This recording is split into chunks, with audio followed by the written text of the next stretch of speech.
අපි තවත් ධර්ම කරුණු ටිකක් කියලා දෙනවා. මම ඒ වෙලාවේ මේ ඉස්සෙල්ලා කවුරු හරි ප්‍රශ්නයක් දෙකක් අහුවා. මම කිව්වා ඒ වෙලාවේ කියන්නේ නැතුව ටිකක් වෙලා යනවා ඒකට වෙනම අහන්න කියලා. මතකයි මේ ප්‍රශ්නේ?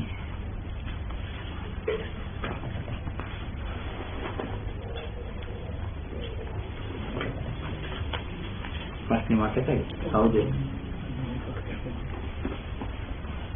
තව ඊයේ කාරණා හරි දෙකක් හරි ආවම මම කිව්වා ඒක අදහන්න කියලා. මතකද? ඊයේ කවුරු හරි ප්‍රශ්නයක් ආව ඒක ඒ වෙලාවේ මම කිව්වේ නෑ හේතුව චක්‍රයක ටික වැඩි විස්තර කරලා දෙන්න. ඊට පස්සේ මම කිව්වා අද අහන්න කියලා ඒක. මතකයි. හොඳයි මහත්සේ ප්‍රශ්නේ අහන්න බලන්න. ස්වාමීන් වහන්සේ දැන් අපි රූපයක් දැකලා චක්කු විඥානයක් ඇති වෙලා ඒ රූපය හඳුනා ගන්නවා. ඒකට ඒක නැවත ඇති වෙන්න පුළුවන්. ඒ අවස්ථාවලම ඒ සිතේ කොටස් සම්පූර්ණයෙන් නිරුද්ධ වෙලා යනවා. දැන් ඊයේ දේශනාවේදී අපි ඇහුවා දැන් මනෝවිඥානයක් ඇති වෙනකොට ඒ මුලින් ඇතිවෙච්ච සිත් ධම්මාරම්මන විදිහට ක්‍රියාත්මක වෙනවා කියලා. අන්න ඒක පොඩ්ඩක් පැහැදිලි කරලා දෙනවා ස්වාමීන් වහන්සේ. දැන් ඒ සිත සම්පූර්ණයෙන් නිරුද්ධ වෙලා තියෙද්දි ධම්මාරම්මනේ ආරම්මනේ විදිහට අර පරණ සිත් එන්නේ කොහොමද?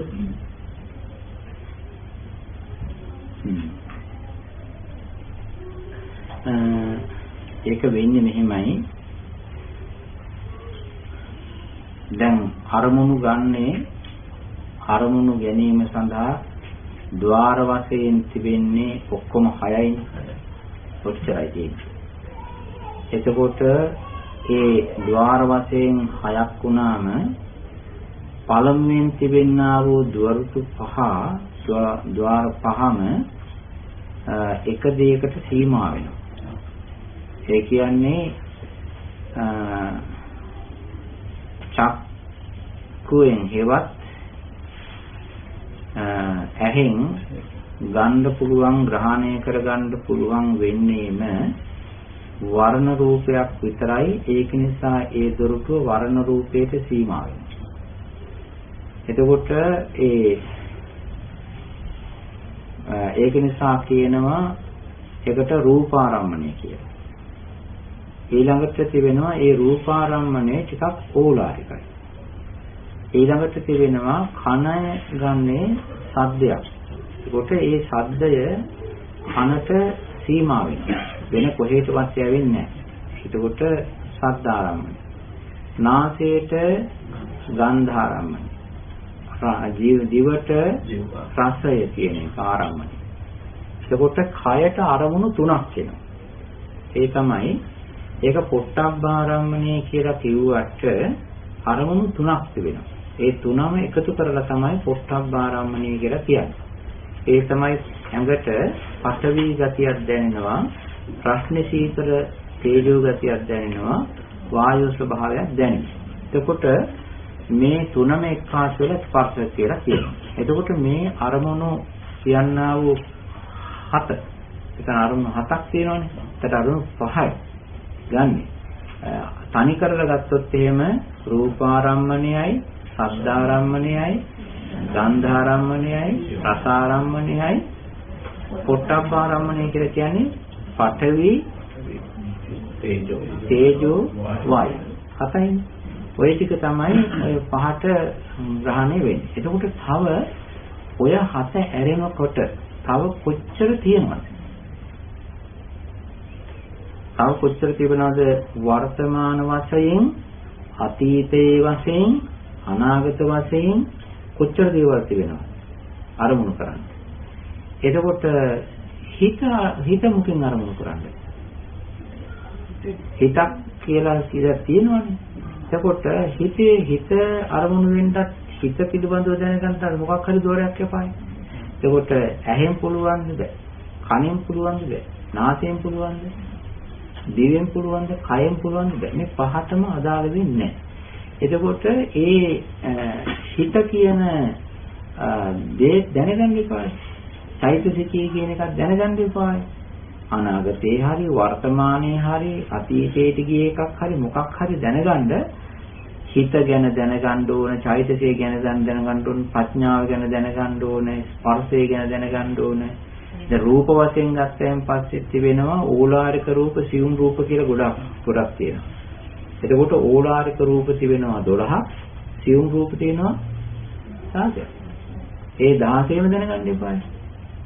එතකොට ඒ හැම එකකටම හැම එකක්ම මේ අදාළ වෙන්නේ හිතටයි. ඒක නිසා අපි කියනවා මෙහෙම අරමුණු වශයෙන් නම් කරනකොට රූපාරම්මණය, සද්ධාරම්මණය, ගන්ධාරම්මණය, රසාරම්මණය, පොට්ටබ්බාරම්මණය කියලා බාහිර දොරටු වලට තිබෙන අරමුණු ටික ඒ විදිහට නම් කරාන් පස්සේ අනිත් සියලු සම්භාරෙම එකතු කරලා ලොකු මල්ලක් හදලා අපි කියනවා ඒකට ධම්මාරම්මණය. ඒක හිතත් අයිති, චෛතසිකද, සියුම් රූපද, භාවනා අරමුණුද හැම එක අනිත්‍ය දුක්ඛ අනාත්ම කියලා කියන්නේ. ඒ මොන අරමුණද? ඒවත් ධම්මාරම්මණය. චෛතසික කියලා කියන්නේ ධම්මාරම්මණය. අතීත හිත් කියලා කියන්නේ ධම්මාරම්මණය. ඒ හැම දෙයක්ම ඊට පස්සේ ධම්මාරම්මණය හැටියට කියන්නේ. මේක වැටුණා.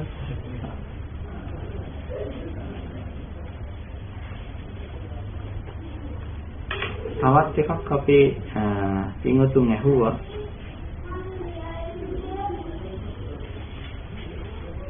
මම අද මේ පින්වතුන්ට පොඩි හිත් දෙකක් කියලා දෙනවා. ඊයේ කියපු කතාවට හැන්දියක්.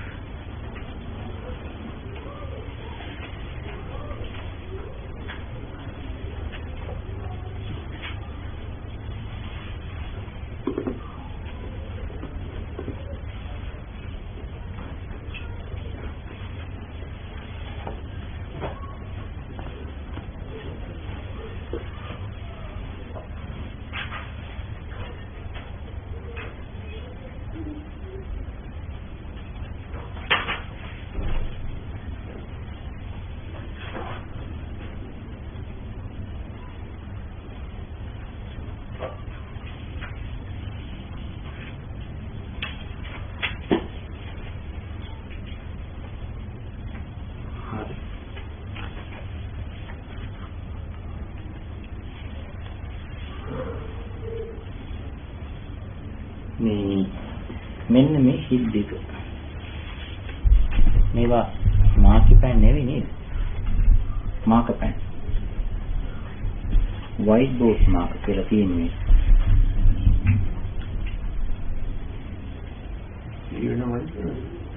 මේක මම හිතන්නේ මාකපැන් එක.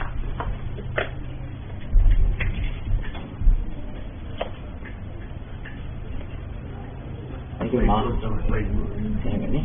හරි.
මේන මේ සිත් දෙක පේනවද?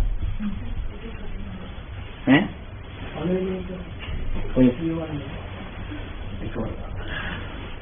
මේ සිත් කීයක් තියෙනවද මෙතන? ඒව මොන සිත්ද?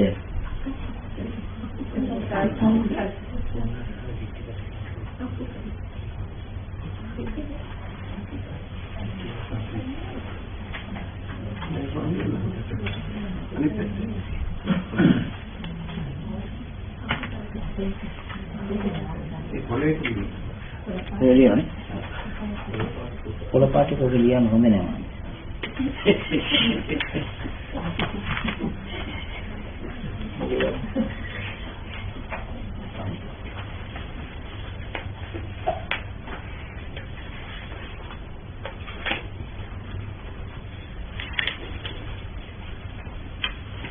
udah kita pena je. Pena ni? ඇති. සෝමනස්ස සහගත ditthිගත සම්පයුත්ත අසංඛාරික සිත. ඔව්. සෝමනස්ස සහගත ditthිගත සම්පයුත්ත අසංඛාරික සිත. සෝමනස්ස සහගත ඥාන සම්පයුත්ත අසංඛාරික හිත. මේ සිත් දෙක මේ මොනවා කියලාද හිතන්නේ? ඇයි එහෙම මොන වර්ගයේ සිත් දෙකක්ද ඔය තියෙන්නේ? මොන වර්ගයේ සිත් දෙකක්ද තියෙන්නේ? මොන විදිහේ සිත් දෙකක්ද තියෙන්නේ? මොන පැත්තට බර වෙන්න තියෙන්නේ? පළවෙනි එක පුරුද්දට කරන එකක්. හරි. කාමාවචර තමයි. එක්කෙනෙක්ව පුරුද්දට කියලා. තව කුසල සිතයි අකුසල සිතයි කියලා කියනවා. තව මේ සෝමනස්ස සහගත ඥාන දිට්ඨිගත සම්පයුත්ත අසංඛාරික සිත කියලා කියන්නේ අකුසල සිත් 12 පළවෙනි සිත. මේ සිත අකුසලයි. මේක ලෝභයේ තියෙන එකක්. මේක ලෝභ මූලික සිතක්. මේකට කියන්න පුළුවන් ඊයේ අපි කිව්වා නේද මේ රාග සිතක් කියලා. රාග සිතක් කියලා කිව්වනේ. ඒ රාග සිතක් කියලා ගන්න මෙන්න මේ හිතක්. අර සිත් 8ක් තිබෙනවා. ඒ සිත් 8 ඇත්තටම ඒකේ තියෙනවා සෝමනස්ස සහගත නිකන් රාගය ලෝභය බලවත්ව වින්දනය කරන්ට යන්නා වූ හිතක් තිබෙනවා. ඒකේ උපේක්ෂාවට වඩා සෝමනස්ස සහගත සිත කියන්නේ ඒකේ තිබෙනවා ditthිගත සම්පයුක්ත භාවයක් තිබෙනවා. මේ සිත පහළ වුණාන් පස්සේ හිත හඳුනා ගන්නත් එපායි. ditthිගත සම්පයුක්ත සෝමනස්ස සහගතයි. දැන් මොකක් හිතලා බලන්න කාට හරි ලෝභ සිතක් රාග සිතක් ඇත්තට මේ රාග සිත් ඇති වෙන්නේ රාග සිත් කියන දේවල් මොන වගේ දේවල්ද? ඔව් ලෝභ හැබැයි ආසාව හැබැයි මොනවට තියෙනවද? ඈ වස්තු ගොඩක් තියෙනවා. වස්තු ගොඩක් තියෙනවා. බලන්න මේ අහසේ වලාකුළු තිබෙනවා. අහසේ නිල් පාට තිබෙනවා. වටපිටාවේ අඹගස් තිබෙනවා. පාක් තිබෙනවා. ගෙවල් දොරවල් තිබෙනවා. මිනිස්සු සතා සිව්පාවා ඉන්නවා. ඊළඟට මිනිස්සුයෝ ඉන්නවා. මේ වගේ දැන් අරමුණුනේ. ගත්තම අරමුණු බෙදා ගන්න ඕනේ. අරමුණු බෙදා ගන්න ඕනේ. අරමුණු වර්ග කර ගන්න ඕනේ. ඒ අරමුණු වර්ග කරන්නේ මෙහෙමයි. සත්තාරම්මන සහ ජීවි ආරම්මන සහ අජීවී ආරම්මන. සත්ත්ව සංඛ්‍යාවට ගැනෙන ආරම්මන සහ සත්ත්ව සංඛ්‍යාවට ගැනෙන්නේ නැති ආරම්මන තිබෙනවා. දැන් මේ මිනිස්සෙක් ඉන්නවා. මිනිසෙකුට පේනවා මේ මහා ගල් පර්වතයක් තියෙනවා. සාල ගල් කන්දක්. මේ මිනිසයා මේ ගල් කන්ද දිහා හිතා ලෝභ කර ඉන්නවා. එකක්. තව ඉන්නවා ලක්ෂ පුරුෂයෙක් නම් ලස්සන කාන්තාවක් ඉන්නවා. ඒ කාන්තාව දිහා හිතා ඉන්නවා පුරුෂයා. කාන්තාවක් ඉන්නවා බොහෝ හැන්සම් පුරුෂයෙක් ඉන්නවා. එයා ගැන හිතා ඉන්නවා. දැන් තුන් දෙනෙක් හිතනවා. තව එක්කෙනෙක් ඉන්නවා ඒ මනුස්සයා අඹ ගහක් දිහා බල අඹ ගහට ලෝභ කර ඉන්නවා. ඔන්න මේ දැන් මේවා අරමුණුනේ. මොකක්ද අරමුණු? ගල් කන්දක්, අඹ ගහක්, පුරුෂයෙක්, ස්ත්‍රියක්. නේද? දැන් මේ හතර දෙනා ස්ථාන හතරකනේ හිතන්නේ. නේද? මේ ස්ථාන හතරේ හිතනකොට හොඳට හිතලා බලන්න මේ හතර දෙනාගෙන් බරපතල විදිහට රාගේ හැදෙන්නේ අඹ ගහටද, ගල් පර්වතයටද, කාන්තාවටද, පිරිමියාටද? හොඳට හිතන්න නිකන් කෑල්ලක් භාගයක් අන්නේ නැහැ. හොඳට හිතන්න පුරුෂයා. ඇයි එහෙම වෙන්නේ? හේතුව අර ජීවි ආරම්මන තමයි ඒ කාන්තාවයි පුරුෂයයි කියලා කියන්නේ. ඒක නිසා අනිත් ඒවාට ලෝභී තියෙන බව හැබැයි. අනිත් ඒවාටත් ලෝභී තියෙන බව හැබැයි. හැබැයි අර සත්තාරම්මණීක අරමුණු වලට හිත යනවා වගේ මේකට යන්නේ නැහැ. ඒක නිසා අපි තරහක් ඇති වෙනවා කියමුකෝ. තරහක් ඇති වුණාම ඒ තරහ ඇති වෙනකොටත් වැඩිපුර ගල් කන්දකට තරහ ඇති වෙන්නේ අඹ ගහකට තරහ ඇති වෙන්නේ නැත්නම් මේ සත්තාරම්මණයට නේද? මාන්නයක් හැදෙනකොට මාන්නයක් හැදෙන්නේ මේ ගල් කන්ද එහෙම තිබුණාට ගල් කන්දට මම වගේ යන්න බෑ මම තමයි මේ මහා බලවත් එක්කෙනා කියලා දැන් ගල් කන්දයි මායි සම කරලා මාන්නයක් හදාගන්න. එහෙමද? නෑ. දැන් අඹ ගහ ගැන හිතනවා. නිකන් අඹ ගහ නිකන් හිතියට පොල්ලු වල්ලු ගලුක් ගහනවා. ඒ වුණාට මට එහෙම ගලකින්වත් පොල්ලකින්වත් ගහන්න බෑ. මට දුවලා හරියන්න පුළුවන්. මම එහෙම අඹ ගහයි සමනුයි සම කරගන්නේ නෑනේ. එතකොට මාන්නයක් හදාගන්න වැඩිපුරම ආධාරය වැඩිපුරම සමානික ආධාරය මොකද්ද? සත්‍යාරම්මණය. පුජ්‍යලාරම්මණය. නේද? ඒ වගේ මේ අරමුණු තියෙනවානේ. අරමුණු අතර රාගසිතක් හැදෙනකොට ඒ රාගසිතෙන් ඇත්තටම රාගසිතක්, ලෝභසිතක්, වින්දනාත්මකව රාගසිතක් හැදෙන්නේ අඹ ගහකටද ගල් කන්දකටද අර කාන්තාව පුරුෂයා කියන සත්වාරම්මණයට. සත්වාරම්මණයට හැදෙන. ඒ කියන්නේ කාන්තාවට හෝ ඒ පුරුෂයාට. හේතුව එයා සජීවී ගතියක් ප්‍රාණවත් ප්‍රාණික හැටියට සලකන ගතියක් තියෙනවානේ. එතකොට ඒ ලෝභයක් හැදුනාම රාගයක් ඇති වුණාන් පස්සේ ඒ කෙනා පිළිබඳව හිත හිතා ලෝභ කරනවා. හිතින් විඳිනවා. හිතින් විඳ ඉන්නවා. ඒක කරන්නේ මොන හිතෙන්ද? සෝමනස්ස සහගතයි, ditthිගත සම්ප්‍රයුක්තයි, අසංකාරිකයි. ඇයි ඔබ අසංකාරික වෙන්නේ? අසංකාරික වෙන්නේ කවුරුවත් ළඟ ඉන්න එක්කෙනෙක්වත් කියන්නේ ඔය නිකන් හිතන ගමන් මෙහෙම හිතන්නේ. මේ මෙහෙම හිතන්නේ කියලා උලුප්ප දෙනවනේ. නෑ.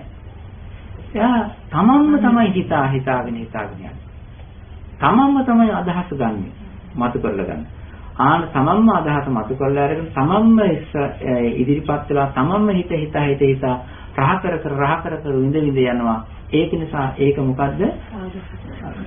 අසංකාරික. ඒක අසංකාරික. එතකොට මේ තමන්ටම ඇතිවෙන්නා වූ ගොඩාක් රාග සිත් අසංකාරිකයි. සමහර වෙලාවට සසංකාරික වෙන ගතිය තියෙනවා. ඒක අපි කියමු. කොහොමද සසංකාරික වෙන්නේ කියලා. අසංකාරික සිත් තමයි රාග හැටියට කියන්නේ. ඒක මේ හිත ගිහිල්ලා අද්ද බල විදියට කැවෙනවා. හොඳට ඇහැ ඇරලා මේ කියන දේ තේරෙනවද? නින්ද ගියත් නිකන් හීනින්වත් වැටෙනවා වගේ නම් එතන හොඳයි. ඇයි මේක තද බල විදිහට එනවා මේ සිතුවිලි. මේක එකක් නෙවෙයි. මේ එකක් කියලා කිව්වට මේක නිකන් දිගට මේ සෝමනස්ස සහගත දිට්ඨිගත සම්පූර්ණ අසංකාරික සිත වැලට එනවා. එයා ඉතින් ඇස් දෙක පියාගෙන කොහේ හරි කාන්තාවක් හරි පිරිමියක් ගැන හරි හිත හිතා ඉන්නවා. මොනවද පහළ වෙන්නේ? සෝමනස්ස සහගත දිට්ඨිගත සම්පූර්ණ අසංකාරික සිත් දිගට පහළ වේගෙන යනවා. ඒකේ තියෙනවා අර සෝමනස්ස ගතිය. ඒක ඉතින් විඳ ඉන්නවා. ඕක මේක රෝල් වෙවි යනවා. දැන් ඇයි ඒකේ තියෙන අනිත් කොටස මොකක්ද? ඒක තමයි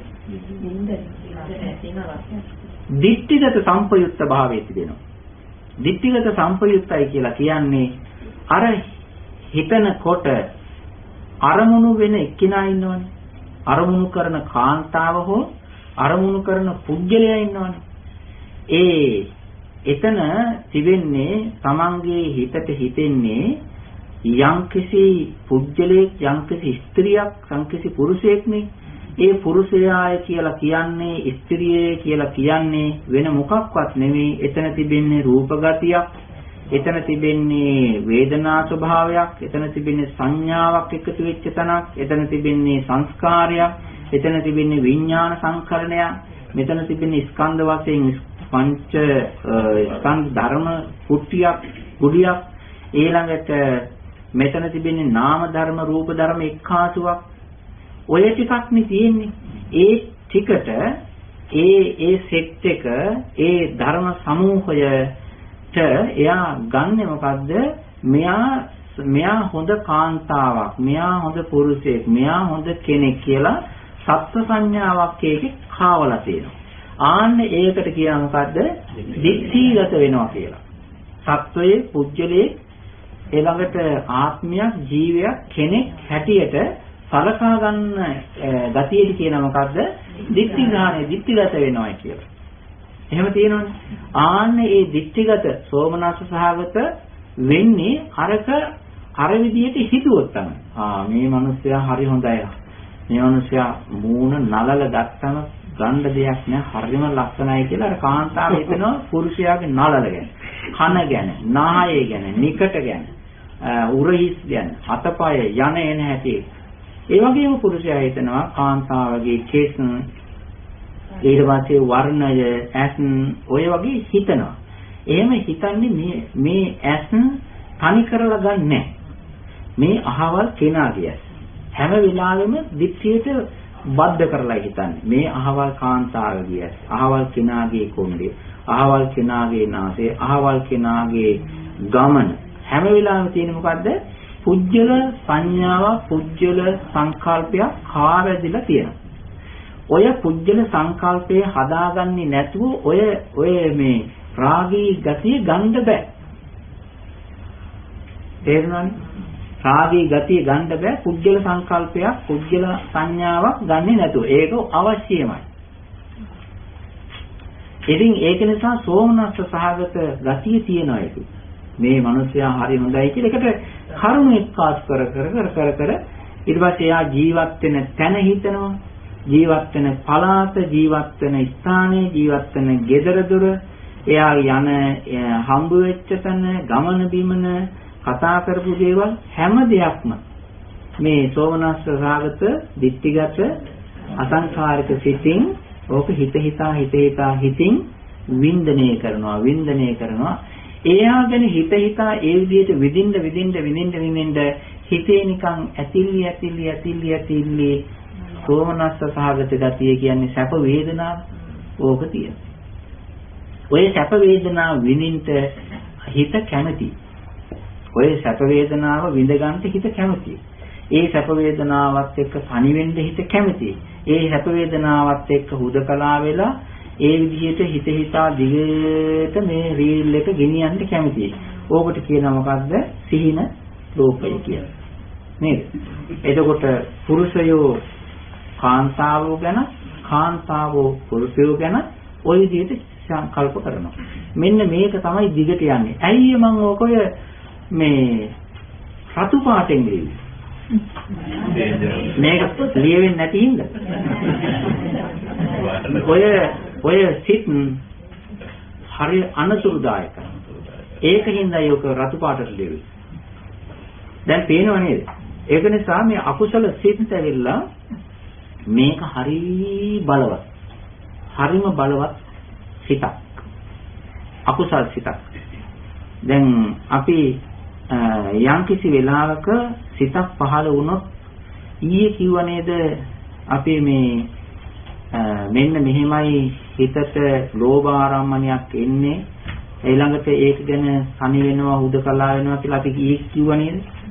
එතකොට හිත මොකද්ද කියලා මොන වර්ගයේ හිතක්ද කියලා දැනගන්න ඕනේ මොකද්ද? මෙන්න මේ කියන්නා වූ සෝමනස්ස සහගත, ditthිගත සම්පයුක්ත අසංකාරික කියන හිත බව. ඒකේ සෝමනස්ස ගතිය තියෙනවා. ඒක තියෙන්න ඕනේ. නැත්නම් විඳින්න බෑනේ. උපේක්ෂාවෙන් ওই වැඩේ කරන්න පුළුවන්. උපේක්ෂා සහගත වේදනාවේ අරමුණු කරන්න පුළුවන් විඳින්න බෑ. විඳින්න බෑ. ඒ කියන්නේ රාගයට තියෙන්න ඕන මොකද්ද? විඳින්න රසයක් තියෙන්න බෑ. රසයක් හොඳට දැනෙන්න ඕන. දැන් අපි හිතමු කාන්තාවක් මේ පිරිමියෙක් ගැන හිතනවා. උපේක්ෂා සහගත හිතකින්. මේ මිනිස්සයා ක්‍රිකට් ගහන්න කැමතියි. කවන්නේ. දැන් ඔන්න මේ හිතනවා. මේ මිනිස්සයා දුවනවා. හොඳයි. දැන් හිතනවා. දැන් මේ කාන්තාව පුරුෂයා ගැන හිතනවා. මේ ඇම්ති කෙනෙකුත් අඳුරනවා වගේ. හොඳයි. දැන් එතකොට නිකන් අර මේ ඒ පිරිමියා ගැන හිතුවට නිකන් මේ හිතට ලෝභ සමග තියෙනවා. තියෙනවා නැති වෙන්න බෑ. ලෝභය තියෙනවා. ඒ වුණාට විඳින්න ඇවිල්ලා නිකන් හරිම මේ ඇල්ලතුර ගතියක් තියෙනවා. විඳින්න ඇවිල්ලා ඇල්ලතුර ගතියක්. ඇයි ඇල්ලතුර කියලා කියන්නේ? ඇල්ලතුර වල තියෙන පැණි රහක් නෑනේ. තිත්ත රහක් තියෙනවද නෑ. මොකක්වත් මේක මධ්‍යස්ථයි. ඉතින් සමහර වෙලාවට තියෙනවා මෙන්න මෙහෙම. හොඳට හිතලා බලන්න මේක උපේක්ෂා සහගත වෙන අවස්ථාව. ලෝභ සහගත සිතක් උපේක්ෂා සහගත වෙන අවස්ථාව. ලෝභ සහගත සිතක් කියන්නේ ඒක මෙහෙමයි. දැන් මේක තේරෙනවද මේක?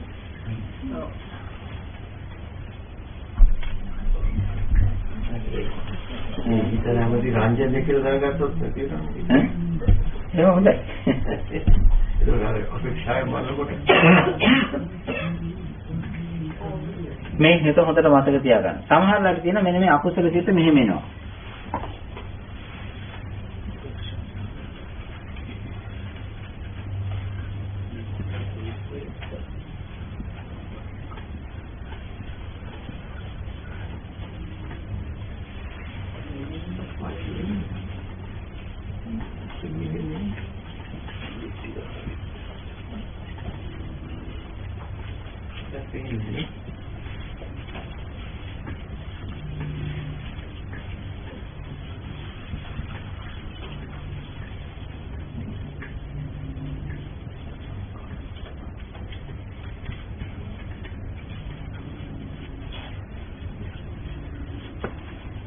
මේ ගැන හිතලා බලන්න. උපේක්ෂා සහගත දිට්ඨිගත සම්පයුක්ත මේකේ තියෙන ක්වොලිටි. මේකේ වේදනාව මොකද්ද? උපේක්ෂා සහගතයි. ඊළඟට දිට්ඨිගත සම්පයුක්තයි. මේක මොකද්ද? අසංකාරිකයි.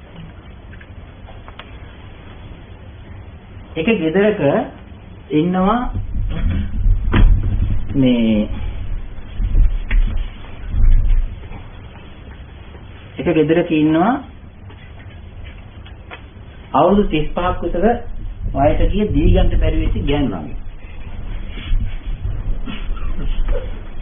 දැන් ඇයි නාවි ඒ මනුස්සයා කාත් එක්කවත් හිතවත් වෙලත් නැහැ.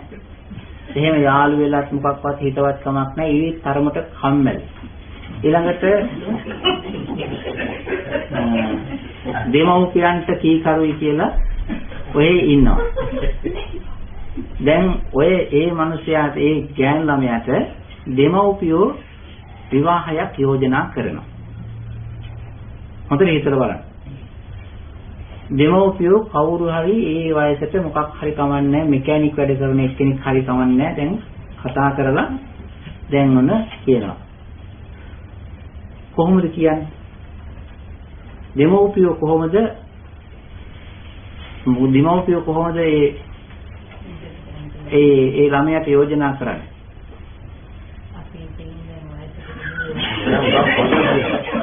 නෑ එහෙම කියන මෙහෙම වචනයක් තියෙනවා. මෙහෙමයි ශ්‍රී ලාංකික සමාජයේ මෙහෙම වචනයක් තියෙනවා.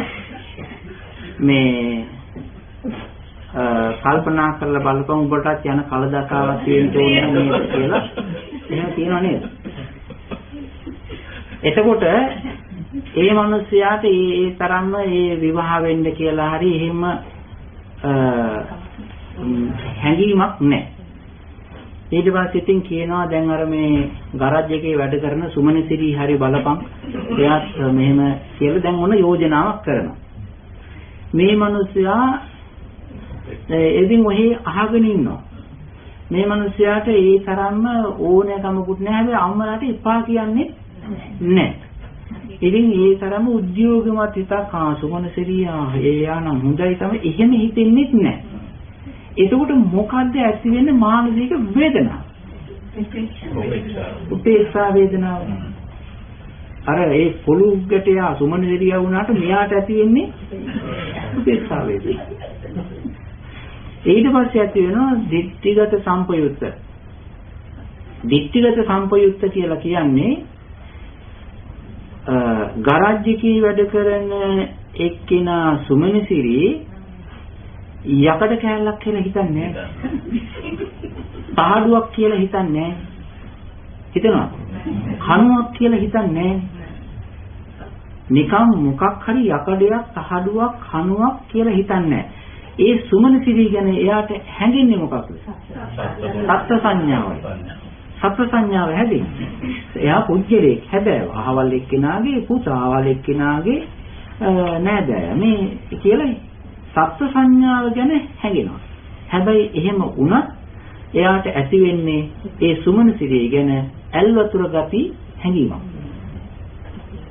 උපේක්ෂා සහගත හිතක් පහළ වෙනවා. තේරෙනවද මේක? සෝමන උපේක්ෂා සහගතයි, දිට්ඨිගත සම්පයුක්තයි. ඇයි සසංකාරික උනේ? මේ මිනිස්සේ මේ අවුරුදු 35ක් වෙච්ච කාන්තාවට එහෙම නිකන් ඒ සුමනසිරිය ගැන එහෙම හිතන්නේ එයාට එහෙමක් නැහැ. හරින් ඉදි කිරා වැටෙන මිනිසයා. අර දෙමෝපියෝ තමයි අරක අවුස්සලා මෙහෙමයි එයාට මෙහෙම අර අන්දියේ පොඩි ඉඩම් කැලලකුත් තියෙනවනේ හිතලා බලපන් කියලා එහෙම කියනවා නේද? අනිත් එක මෙහෙමයි මේ වාහනයක් දෙයක් ඔය හදාගත්තාන් පස්සේ තැහෙන ගාණක් හම්බ කරගන්නත් පුළුවන්. එහෙම ගතියක් තියෙනවා. හරිම දක්ෂයා. වාහනයක් හැදලා නැත්නම් ඒක කඩලා හරි හදලා ඉවත් කරගන්න. අන්න එහෙම ගතියක් ඒක අර උද්‍යෝගමත් කරනවා. දැන් මේක වටිනාකමක් දෙන්න එපායි. නේද? ආන්න එහෙම උනන් පස්සේ මොකද්ද වෙන්නේ? උපේක්ෂා සහගතයි, දිට්ඨිගත සම්පයුක්තයි, අසංකාරිකයි. හිත අවුස්සලා, ලෝභය මතු කරලා දෙනවා. ඒ උනත්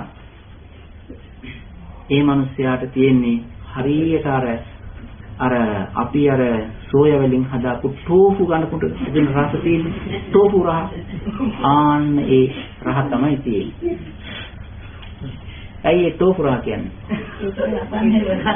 නෑ ටෝෆු කියන જાතියේ නරකත් නෑ සහකුත් නෑ. දැන් මේක තේරුණාද? මේක තේරුණාද? ඈ?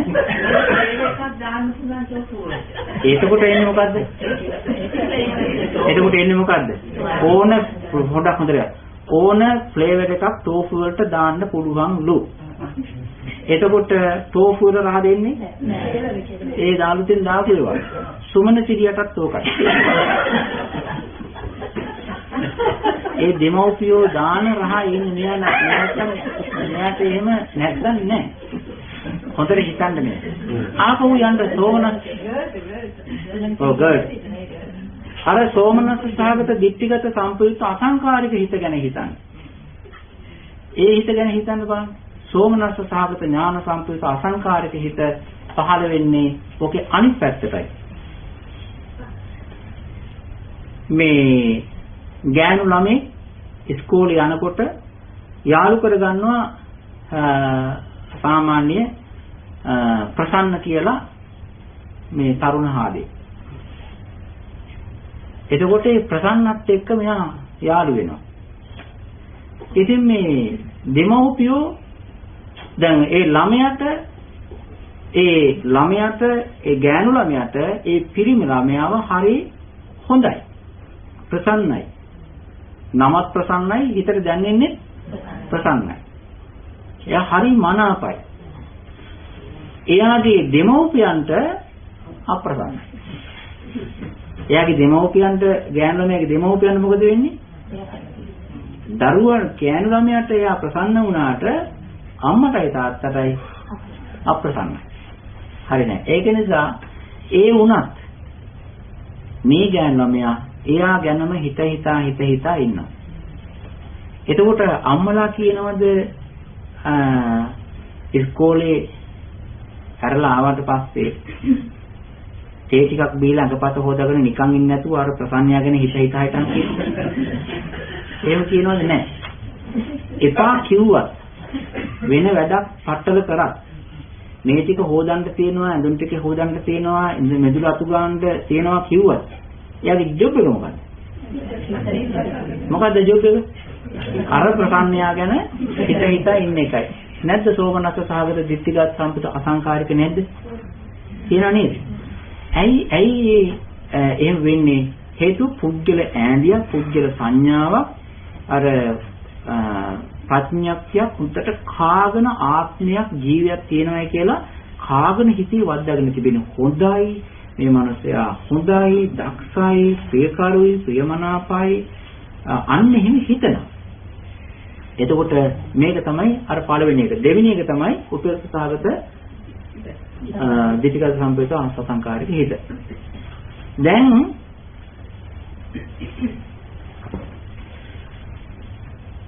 මේක තේරුණාද?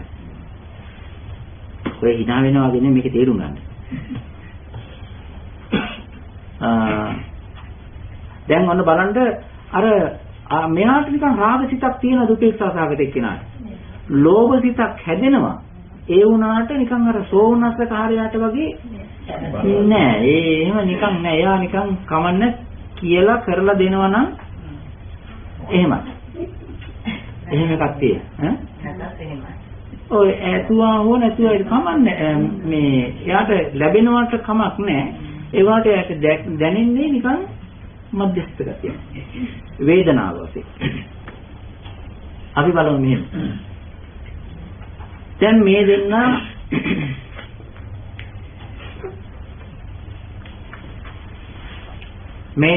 අර උඩ ඉන්න ගෑනු ළමයා යනවා. දැන් අම්මලා තාත්තලා ඉතින් තරවටුවක් කරලා ඉතින් දැන් මෙහෙමයි ඕක කරගත්තොත් එහෙම කොහොමද කියන්නේ? හතර මායිමේ එන්න නම් එපා. මොනවද කියන්නේ පාගන්න බෑ කියලා? අන්න පස්. ඒ පස් වර්ගයක් තියෙනවා ඒක පාගන්න හොඳ නැහැ.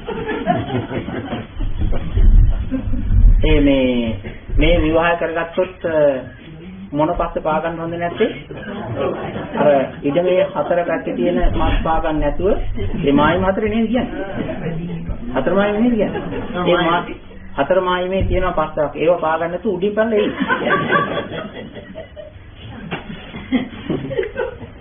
ඒක පුදුරනවා.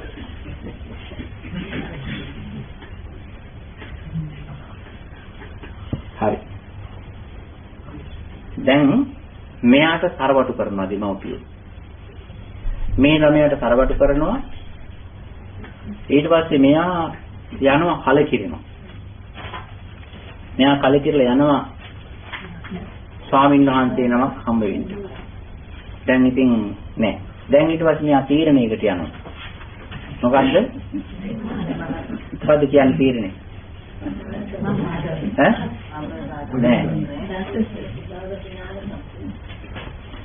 නෑ මෙයා යනවා ඊට පස්සේ මේක කරගන්න ඉඩ දුන්නේ නැත්නම් මම මේ විදිහමයි කිසිම විවාහයක් කරගන්නේ නෑ.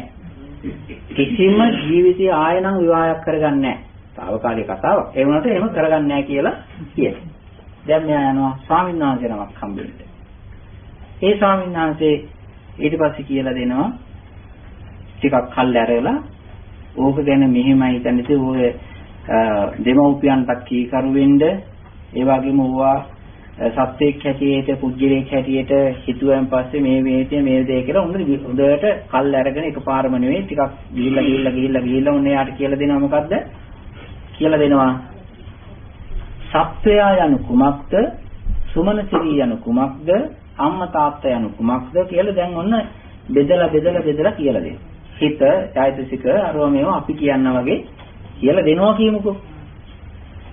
මෙන්න මෙයාට දැන් සුමන සිරියා ගැන හිතනකොට ඇති වෙන සිතුවිල්ල දිහා සුමන මේ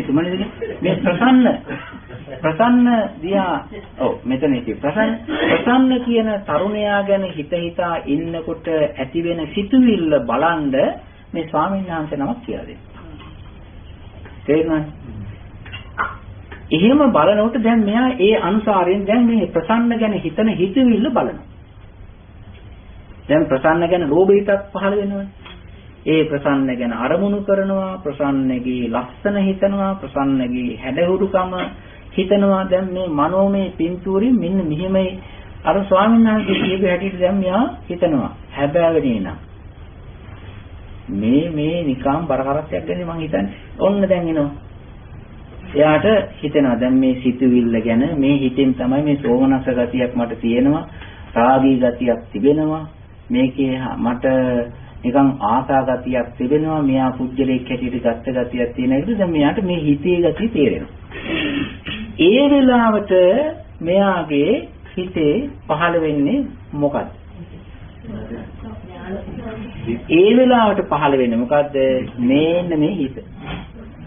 සෝමනස්ස සාගත ඥාන සම්පයුත්ත අසංකාරික හිත.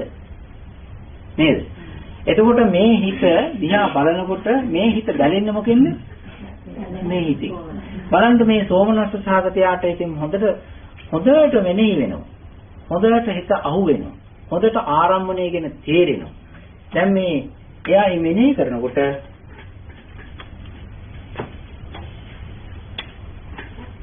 මේන්න මේ ක්වොලිටියේ හිතේ තියෙනවා. හොඳට තියෙනවා. අනිත් එක තමයි ඥාන සම්පූර්ණයි කියලා කියන්නේ දෙවෙනි ක්වොලිටියේ තියෙනවා. එයා හොඳට බ්‍රයිට් හොඳට හිතෙනවා. ඇත්තට ප්‍රසන්න කියලා කියන්නේ මොකක්ද? නිකන් රූප ගොඩක්. වේදනාවක්, සංඥාවක්, නාම රූප සෙට් එකක්. ඉතින් කියලා දැන් මේ විදිහට හිතනවා. මගේ හිත ඒව එකක් තමයි ඒ දෙයක් ගැන තමයි හිතුවේ කියලා. එයා දැන් අර ලෝභ සිත ගැන ආරම්භණය ගැන හිතා ඉන්නවා. මට පේන හැටියට මේ මෙතන ඉන්න අයත් මොකක් හරි ඒකක් හිතා ඉන්නවා වගේ ඇස් දෙක දිහාගෙන. වතුර ටිකක් බොන්න. සමහරව ওই මේටරේ දාගෙන ඉන්නේ. ස්වාමීන් වහන්සේ දැන් ඥාන සම්පූර්ණ කියනවා අර දැන් ඒකත් ඥාන සම්පයුක්තයි. ඒක පිළිකුල් වශයෙන්. ඒකට කොහොමද සෝමනස්ස වෙන්නේ? පිළිකුල්? දැන් අර සෝමනස්ස සහගත ඥාන සම්පූර්ණ කියනවා ඒක දැනගත්තාම සෝමනස්ස වෙනවා. හරි. ඒක කියන්නම්. ඒ දැන් එතන ප්‍රශ්නයක් තියෙනවා. ඒක තමයි මම ඒක කියන්නම්. ඒ කියන්නේ පිළිකුල් වලට යන තැන මම කියන්නම්. දැන් මෙයා හිතනවා මෙහෙම. මේ පඨවි ධාතුවක්, ආපෝ ධාතුවක්, තේජෝ ධාතුවක්, වායෝ ධාතුවක්. මේ ප්‍රසන්නයේ හැටියට මට පෙනුනේ එයා කියලා හිතනවා. ඒක තේරෙනකොට සතුටක් ඇති වෙනවා. ඊට පස්සේ මේ ඇවිල්ලා රූප වේදනා සංඥා සංඛාර ස්කන්ධ වශයෙන් හිතනවා. එහෙම නැත්නම් හිතනවා නිකම් මේක මේ නාම රූප ධර්ම කියලා හිතනවා. එහෙම නැත්නම් ධාතු ස්වභාවය හිතනවා. පිළිකුල් කියන්නේ හිතනකොට ඉස්සෙල්ලා එන්නේ උපේක්ෂාව. ඒකට මෙහෙමයි වෙන්නේ. දැන් පිළිකුලක් නැතිනේ. පිළිකුලක් කියලා කියන්නේ අප්‍රසන්න ගතියක් වුණාන් පස්සේ දෝමනස් එන්නේ. හැබැයි දෝමනස්සේ කෙලින්ම ඉන්නේ නැහැ. මේකට වෙන්නේ මෙහෙමයි.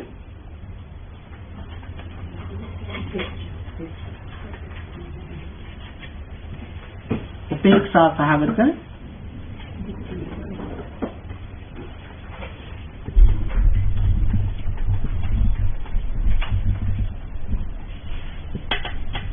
ඥාන සම්පයුක්ත අසංකාරික.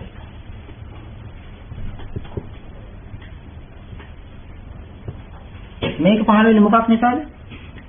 අර ටිකක් පිළිපොල් ගන්න හිතනකොට. මේ ධාතු වශයෙන් හිතනකොට දෙන්න පුළුවන්. හැබැයි ඒක බ්‍රයිට් යනකොට මෙන්න මේක තමයි එන්නේ. උඩට මේ සෝමනස්ස වෙන්නේ ප්‍රසන්න ගැන නෙමෙයි. අර ස්වාමීන් වහන්සේ කියලා දුන්නු ධර්මතාවය අපිට තේරීම ගැන සෝමනස්සයක් නේ දෙන්නේ. ඔව්. ප්‍රසන්න ගැන සෝමනස්සයක් දෙන්නේ. එතකොට මෙහෙමනේ ප්‍රසන්න ගැන හොඳට හිතන්න. ප්‍රසන්න කියන එක්කෙනා ගැන සෝමනස්ස හිතනකොට එතන පුද්ගල සංඥාවක් නේ තියෙන්නේ. එතකොට දිට්ඨිගතයිනේ. දිට්ඨිගත යනකොට මේ වගේ එකක් නේ ඇති වෙන්නේ. එතකොට ඒක සසංකාරික වෙනවා. කෙනෙක් කියපු එකක්. මෙහෙමයි. මේ දැන් හතර යනවා. එකක් තමයි මොකද්ද කිව්වේ? දැන් ජයරාණි නෝනට ආපු ප්‍රශ්නේ තමයි මේ එතන කොහොමද පිළිකුල් සාගත වෙනකොට සෝමනස්ස වෙන්නේ කියලා. මේක සෝමනස්ස වෙන්නේ නැහැ. සෝමනස්ස සාගත ඥාන සම්ප්‍රයුක්ත වෙන්නේ අපි සෝමනස්ස සාගත වෙන්නේ ඉතල හිතුවේ එක විදිහකට ස්වාමීන් වහන්සේ තෝරලා දුන්නාට පස්සේ අපිට හිතෙන්නේ එක විදිහකට. එතකොට ඒ ධර්මයේ තේරීම ගැන තමයි සෝමනස්ස සාගත ඥාන සම්ප්‍රයුක්ත. එහෙම තමයි. ඔව්. එයා පුජ්‍යලයක් නෙවෙයි. ඒ පුජ්‍යලයක් හැටියට ගත්ත ධර්ම සෙට් එක දැන් තමයි ධර්ම හැටියට බලන්නේ. ඉස්සෙල්ලා ප්‍රසන්න හැටියට බැලුවේ. දැන් ධර්මයේ හැටියට දකිනකොට තමයි යාට ඇත්ත තේරෙනකොට තමයි සෝමනස්ස ඇති වෙන්නේ. ඊට පස්සේ අපේ අතකමත් මොකක්ද කිව්වේ? ඒකට ඒක සසංකාරික වෙන්නේ වෙන අමුතුමක් නේ කිව්වේ. ඔව් හිතන්නේ ඔව්. ඒකෙත් මෙහෙම එකක් තියෙනවා. ස්වාමීන් වහන්සේ කියලා දෙනවා. කියලා දෙන අනුසාරයෙන් හිතනකොට අසංකාරික වෙනවා. ඊට පස්සේ ධර්මශාලාවට ගිහිල්ලා හැබෑවට නෙන්න. හරිනේ. අන්න එතකොට අසංකාරික වෙනවා. තේරුණා? ස්වාමීන් වහන්සේ දැන් පළවෙනි එකේම දිට්ඨිගත විප්‍රයුක්ත ගත්තොත් මොකද වෙන්නේ?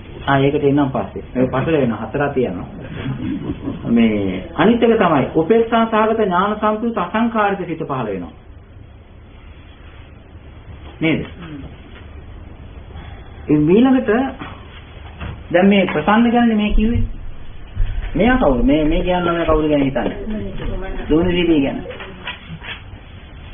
හැබැයි සුමන දිදියෙක් එහෙම ගැන මේක බැලුවොත් එහෙම වීඩියෝ එක හිතාවේ දැන් මේ ඕක්ලන්ඩ් විහාරයේ මං ගැන කතා කරනවා කියන්නේ. මේ බලන්න. මේ සිතින් මේක මොකද්ද අපි ගාගත්ත මේ කතනේ අපි කිව්වාර දෙමව්පියෝ අවුරුදු 35ක් විතර වෙන දීගන්න බැරි වෙච්ච කෑන් ළමයි කම්මැලි යන් ළමයෙකුට දෙමව්පියෝ කතා කරනවා මැකැනික් මහත්තයෙක් නේද? එහෙම වෙනව නේද? හරියට දිනනවා. එහෙම වෙනවා. ඔය නිකන් අර අම්මල තාත්තලා කියන කොටත් හිතගෙන නියපොතු කඩ කඩ ඉන්න කෑන්නම ඉන්නේ. එහෙම ඉන්නවා. දැන් නම් අඩුයි. එහෙමද? දැන් ඒ වගේ දැන් සිද්ධියක්. දැන් මෙයාට දැන් දෙමව්පියෝ දැන් යෝජනා කළා තියෙනවා. ඉතින් මෙයාට බෑ කියන්නත් බෑ, කැමැත්තකුත් නැහැ. ඉතින් මෙහෙම ඉන්නකොට මෙයා යනවා අර ප්‍රසන්නගේ කේස් එක කතා කරපු හාමුදුරුවෝ. හරිනේ? ගිහිල්ලා මෙයාත් කියනවා ස්වාමීන් වහන්සේ මෙහෙමයි. හරි ප්‍රශ්නයක්. මම මේ විවාහ වෙන්න කැමති නැහැ. අපේ දෙමව්පියෝ මෙහෙම යෝජනාවක් කරනවා අර ගරාජ් එකේ වැඩ කරන සුමනසිරි මෙහෙම ගැන කතා කරනවා. අනේ හාමුදුරනේ මට නම් මේ කිසිම ඕනෑකමක් නැහැ සාන්නංශ කියලා. දැන් එයා මොකක් හරි මට මේකට හිත පහදවා ගන්න දෙයක් කියන්න කියලා. ඊට පස්සේ මේ ස්වාමීන් වහන්සේලා හැටියට නියම ධර්මයේ කියලා දෙනවා නම් අපිට කියන්න වෙන්නේ මොකද්ද? ඔය කියන විපස්සනා කැලේ තමයි. නේද? එතකොට මේ ස්කන්ධ වශයෙන් ආයතන ධාතු ඉන්ද්‍රිය පටිසම ඔය මට්ටමකට කියන්න වෙන්නේ. එහෙම කියනකොට දැන් මේ ස්වාමීන් වහන්සේට මෙයා කියනකොට එයාට තේරෙනවා. මේ අවුරුදු 35ක් විතර වෙච්ච කාන්තාවට තේරෙනවා හැබැයිවට ඇත්ත තමයි ඇත්ත සත්‍ය එකයි. නේද? එයාට ඒ කියනකොට ඇති වෙන්න පුළුවන් මෙන්න මේ සිත. හරි මේක. උපේක්ෂාසගත ඥාන සම්ප්‍රයුක්ත සසංකාරික වෙන්න පුළුවන් මුලින් ආම්දුරු කියපු නිසා තමන්ම හිතාගෙනට අසංකාරික වෙන්න පුළුවන්. මේ අනිත් එක තමයි මං හිතුවා හරිනේ ආම්දුරු කියන්නේත් ඒකනේ. ඇත්තටම මෙහෙම තමයි මේ සත්‍යය කියලා කිව්වට මේ සුමනසිරි කියන්නේ නාම රූප ධර්ම කට්ටලයක්, පඨවි ආපෝ තේජෝ වායෝ ධර්ම කට්ටලයක්, ආයතන ධර්ම සමූහයක්. මේක මොකටද මං ආයත් මේ කරගහ ගන්න කියලා දැන් මෙයාට හරි සන්තෝෂයෙන් මේ ධර්මයේ ගැන හිතනවා. මෙනේ වෙනවා. එතකොට ඇති වෙන්නේ මොකද්ද? සෝමනසසගත ඥාන සම්පයුක්ත අසංකාරික හිත. හැම වෙලාවෙම දැන් බලන්න මේකේ තියෙන ඉස්සෙල්ලා පහළ වුණේ මොකද්ද? රාගී සිත කියලා කියන්නේ මොකද්ද? ලෝභ සිත. සෝමනස්ස සහගත අරමුණ ගැන රංජනය කරන, අරමුණ ගැන වින්දනය කරන හිතට කියනවා මොකද්ද? රාග සිත කියලා. එහෙම එකක් තමයි දැන් අර ධර්ම අවවාදයක්, අනුශාසනාවක්, වග පෙන්වීමක් නිසා ඒ හිත බලන්න කියලා දෙනවා. බලන්න කියලා දීපු ගමන්ම ඊට පස්සේ ඒ දේ බලනකොට ඇති වෙන්නේ මොකද්ද? සෝමනස්ස සහගත හරි, උපේක්ඛා සහගත හරි, ඥාන සම්පයුක්ත එක්කෝ සසංකාරික එක්කෝ අසංකාරික. සෝමනස්ස සහගත ඥාන සම්පයුක්ත හරි, උපේක්ඛා සහගත ඥාන සම්පයුක්ත හරි සිතක් පහළ වෙනවා. මෙන්න මේකට කියනවා දැන් බලන්න මේ සෝමනස්සේ හරි මේ උපේක්ෂා සහගත ඥාන සම්පයුක්ත දෙකෙන් පහළ වෙන්නේ මොකක් අරමුණු කරගෙනද? කුසලයක් අරමුණු කරගෙනද අකුසලයක් අරමුණු කරගෙනද? අකුසලයක් අරමුණු කරගෙනයි. මේ සෝමනස්ස සහගත ඥාන සම්පයුක්තය උපේක්ෂා සහගත ඥාන සම්පයුක්තය පහළ වෙන්නේ මොකක් අරමුණු කරගෙනද? අකුසලයක් අරමුණු කරගෙනයි. ඉතින් මේ ආග්‍රෝ කිව්වේ මේකනේ අකුසලයෙන් අකුසල්සිතනේ. එයාට ඉස්සෙල්ලා පහළුනේ අකුසල්සිතනේ. දැන් මේ අකුසල්සිත පහළනකොට මෙන්න මේකට කියනවා මොකද්ද? අකුසල ධම්මා හේතුපච්චයෝ කුසල ධම්මා කියලා. අකුසල ධර්මයෝ හේතුප්‍රත්‍ය වෙනවා කුසල ධර්මයන්ට වෙනවනේ. දැන් අකුසල ධර්මයක් ඉඳන්නේ මේ කුසල ධර්මයක් පහළ වුණා. අකුසල ධර්මයකින් කුසල ධර්මයක් හදාගන්න පුළුවන්. අකුසල ධර්මයකින් කුසල ධර්මයක් ඇති කරගන්න පුළුවන්. ඒකට කියනවා අකුසල ධම්මා හේතුපච්චය කුසල ධම්මා කියන. මේක පැහැදිලිද? දැන් ඔය මෙනෙහි කරගෙන යනකොට අපි කියනවානේ මේ විදිහට බලන්න ආරම්භණයේ දිහා බලන්න මේක දිහා බලන්න කියලා අර ඩිංගක් වෙලාවක් යනකොට මේ අපේ හිත නිකන් අර සංසාරේ පුරුදු රාගී අරමුණු තියෙනවනේ ගැවසී ගත්තේ. මම මේ කියවනේ අර හැම එක්කෙනාගේම හිත පුරුද්දට හරි රහා නිසා හරි යම් යම් තැන්වල ගැවසෙනවයි කියලා. නේද? ඒ ගැවසෙන චරිත, ගැවසෙන තැන්, ගැවසෙන ඒ මනෝමය පින්තූර එක්ක සහසම්බන්ධ වෙලා බන්ධනය වෙලා හුදකලාව ඒවත් එක්ක ගනුදෙනු කර ඒවත් එක්ක රහ විඳ විඳින්න එකක් තියෙනවනේ. මේ ධර්ම කාණ්ඩය කියලා දීලා මතක් කරලා හිතට පොඩ්ඩක් අහු කරලා දීපු ගමන් එයාට මේ Taman හිත හිතා ඉන්න දේ මොකක්දයි කියලා හිතන්ට හිතවිල්ලක් හදලා දුන්නා නම් ඊට පස්සේ මොකද වෙන්නේ? එයා ඒකට පැන ගන්නවා. ඒ කියලා දීපු දෙයකට පැනගෙන ඊට පස්සේ අලුතෙන් කියලා දීපු විදියට එයා ඒ Taman හිත හිතා පුරුද්දට රහ කර හිත හිතා හිතපු සිතුවිල්ල ගැන හිතන්න බලනවා. එහෙම හිතන්න බලනකොට ඇති වෙන්නේ මොකද්ද? එතකොට ඇති වෙන්නේ කුසල චේතනාවක්. ඒ කුසල සිතක් පහළ වෙන්නේ. ඒ කුසල සිත් දිගට ඇවිල්ලා අර ඉස්සෙල්ලා හැදිච්ච අකුසල ආරම්මණය දිහා මෙනෙහි කර ඉන්නවා. එහෙම වෙනවා. ඒක ඥාන සම්පයුක්ත භාවයටපත් වෙනවා. ඒ ඥාන සම්පයුක්ත භාවයටපත් වෙනකොට මොකක්ද එතන තියෙන්නේ?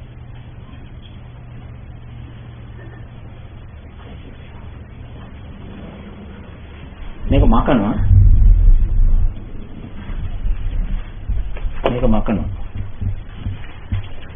දැන් මේක තේරුණාද? ඒ වැටුණා. ඔය සුමුණ තිරීලා ගැනත් එක කියනකොට හිතේ වදින. නේද?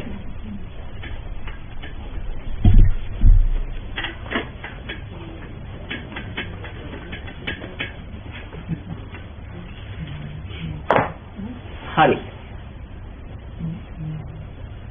හොඳට බලන්න.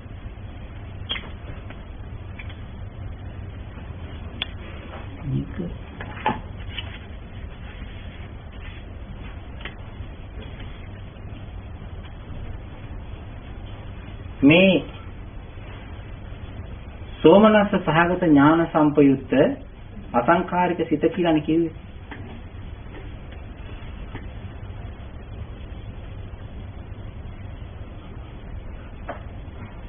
මේ අසංකාරිකදී ඥාන සම්පූර්ණය කියලා කියන්නේ මොකද්ද? ප්‍රඥා චෛතසිකය. ප්‍රඥා චෛතසිකයේ තමයි තියෙන්නේ. මේකේ කියන්නේ මොකද්ද? මේකේ තියෙනවා ප්‍රඥාව.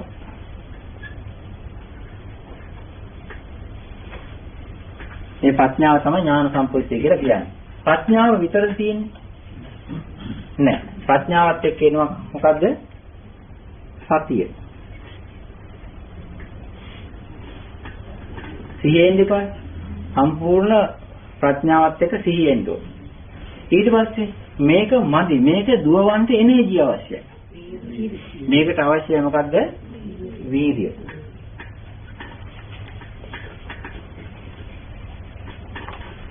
දැන් ඒකට වීර්යයක් තිබෙනවා. ඊළඟට මේකේ තියෙනවා හිතේ තියෙනවා මේ ප්‍රීතිමත් ගතිය තිබෙනවා. ඒකත් එපායි.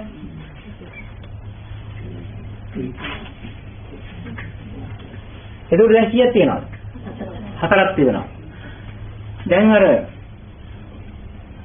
ඔය සිතුවිල්ලක තිබෙනවා අඩුවෙන් හරි වැඩියෙන් හරි හරියට තියෙනවා මේ සහැල්ලු ගතියක්. දැන් බලන්න අපි හිතමු දැන් මේ බරක්නේ.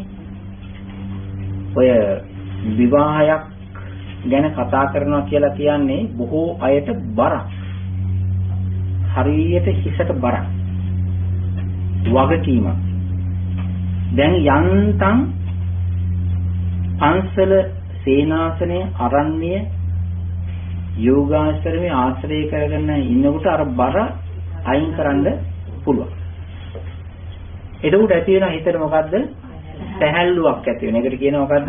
අස්සද්ධිය කියලා.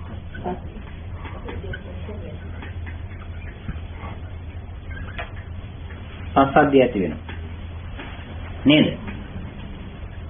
දැන් මේ හිතේ තිබෙනවා ඒකාග්‍රතාව කියලා ඒ අරමුණ මෙනෙහි කරන්ට හිත එකතෙන් කරලා දෙන්නා වූ ගතියක්. ඒකට කියනවා මොකද්ද? සමාධි කියලා. සමාධි. දැන් කීයක් තියෙනවද? මෙන්න මේකේ අස්සේ තිබෙනා වූ මේ සතිය, ප්‍රඥාව, වීරිය, ප්‍රීතිය, පස්සද්ධි, සමාධි මේ ටික ඔක්කොම සහ තවත් තිබෙන සංකල්පයක් තිබෙනවා. ওই ටික ගානට දුවවන්න ඕනේ.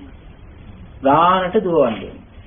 ආන්න මේ ධර්මතා ටික අර මෙනෙහි කරනකොට ගානට ලතාවට නිකන් ග්‍රීස් දාලා සම කරලා හොඳට බැලන්ස් කරන ගතියක් තිබෙනවනේ. ආන්න ඒකට කියනවා උපේක්ෂා ගතිය කියලා. සත්‍ත්‍රමාදේශා උපේක්ෂා ගතිය කියලා කියනවා. තේරෙනවද මේක?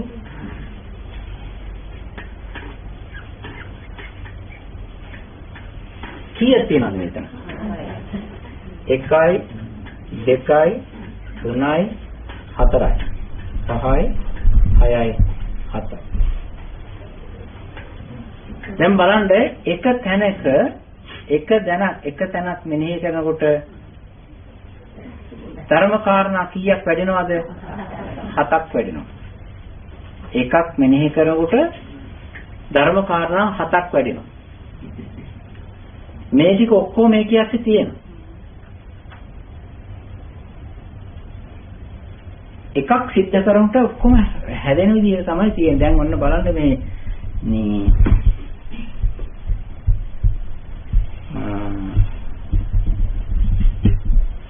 මම එක තැනක මේ එතන උයනවා. අම්මා කෙනෙක් උයනවා. එතන තිබුණා මැස්සක් ගහලා. ඒ මැස්සේ තිබුණා දර වර්ගයක් තියලා. ඊළඟට දර තිබුණා පොඩි හට්ටියක් වගේ හිගකුත් තෙල්ලලා තිබුණා. එහෙම. තව තියෙනවා මොකක් හරි මේ පුවක් තියෙන අර පුවක් කොලේ ඒකකුත් තිබුණා නිකන් ඒකත් පැකට් එකක් වගේ. මොකද ඒ කියන්නේ? මුල අන්නයි. මුල. එහෙම එක්කුත් තෙල්ලලා තිබුණා. දරක් තිබුණා. ඊළඟට මේ ඒකේ ඒ උයන තැන ඒ උයන භාජනයේ උඩ නිකන් බොකුටු හැඩේ ඒකේ වතුර තියලා තිබුණා. වතුර. දැන් මෙයා එයාගේ ප්‍රධාන කාර්යය තමයි ඉවීම. ප්‍රධාන කාර්යය ඉවීම. ඒ උයනකොට ගින්දර දාන්නේ උයන්නේ කියන්නේ. ඒ උයනකොට වැඩ කටයුතු කීයක් සිද්ධ වෙනවා.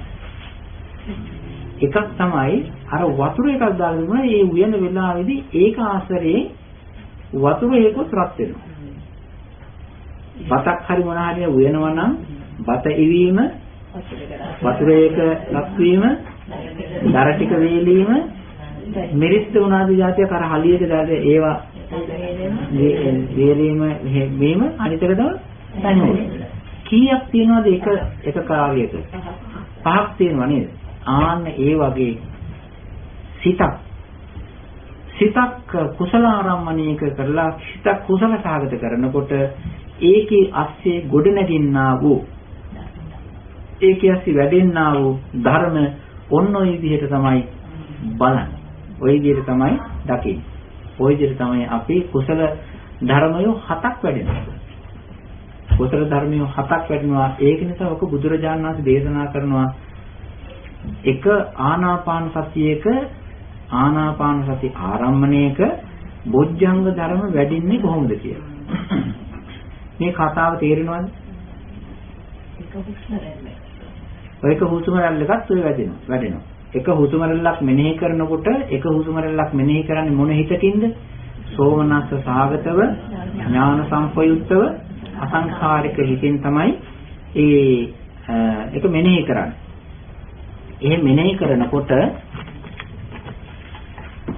ඒ අසංඛාරික හිතේ මෙනෙහි කරනකොට එක හුස්ම රැල්ලක් ආස්වාද ප්‍රාස්වාද කරනකොට ඥාන සම්පයුක්තව ඒක දකින්නකොට බලනකොට ඒ තුල ඇති වෙනවා මොකද්ද?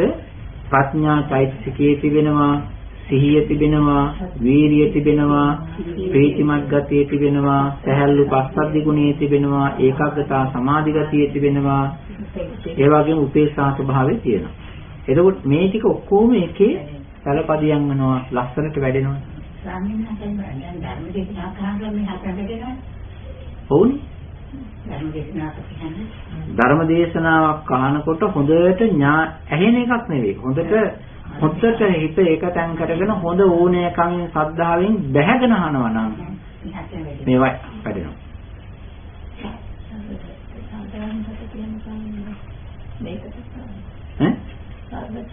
නෑ.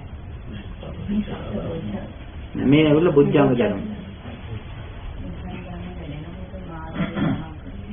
ඒක තමයි දැන් බණ අහනවා කියලා කියන්නේ දැන් මිනිස්සු බණ අහන වෙලාවට ධර්මාභෝධය කරගන්න ඕනේ. ඔය සිද්ධිය ඇතුළාන්තේ සිද්ධ වෙච්ච හිඳයි. එහෙම වෙන්නේ. ඇතුළතෝක සිද්ධ වෙන්නේ. හරි මොන හරි තව ප්‍රශ්නයක් තියෙනවා නම් අහන්න පුළුවන්. දැන් මේ ඊයේ කියපු කතාවක් කියන්නේ ඇයි මෙහෙම වෙන්නේ කියලා. ඒක නිසා හිතගෙන මෙනෙහි කරන්ට ඇලීම නැතුව, බැඳීම නැතුව, රාගය නැතුව, ලෝභය නැතුව, තණ්හාව පටලවා ගන්න නැතුව ඒ ධර්ම පිළිබඳ හොඳට දකින්ට මෙනෙහි කරන්ට අපි පුරුදු කරන්න ඕනේ. මෙනෙහි කරන්න ඕනේ. හොඳයි. ප්‍රශ්නයක් තියෙනවා නම් අහන්න.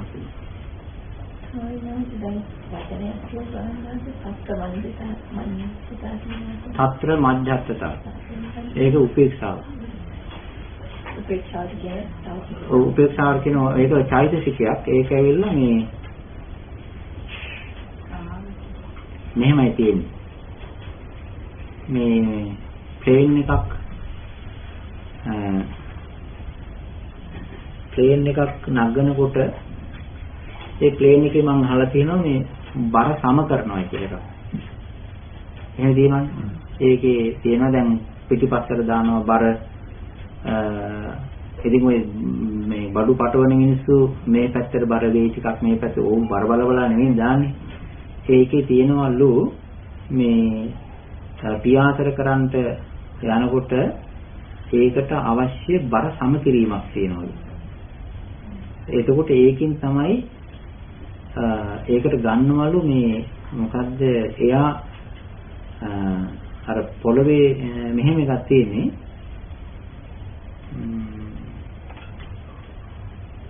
ඔක විරත් මහත්තයාගෙන් තමයි අහන්න වෙන්නේ නිරංජන් මහත්තයාගෙන්. නමුත් මම ඩිංගක් එහෙම මෙහෙම දැනගත්ත ටිකක් විතරක් කියලා දෙන්නම්.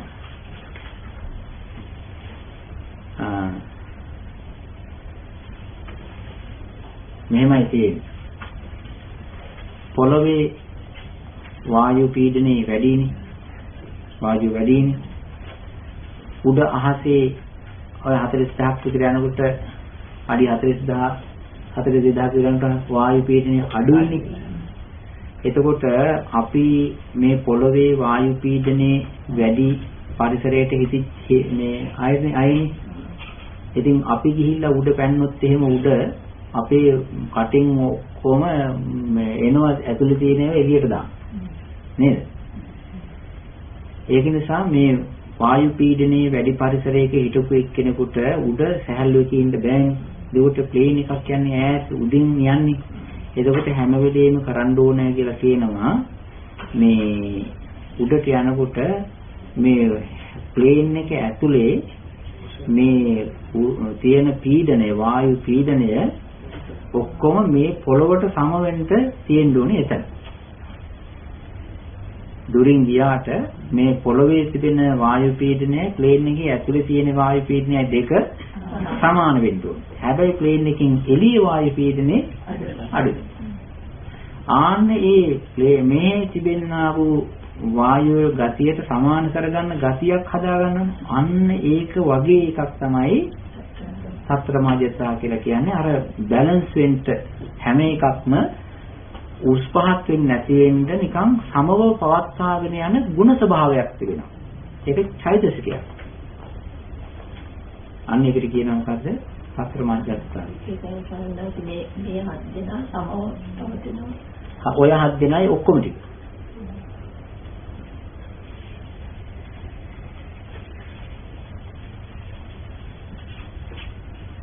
අවිනාශාරී විජේවර්ධන මහත්තයා තමයි එන්නේ අර සබ්බරතින් ධම්මරතින් කියන්නේ. ඔව්. ඒක අහන්නේ කියලා කිව්වට ඇහුවේ නෑ. අන්න ඒක.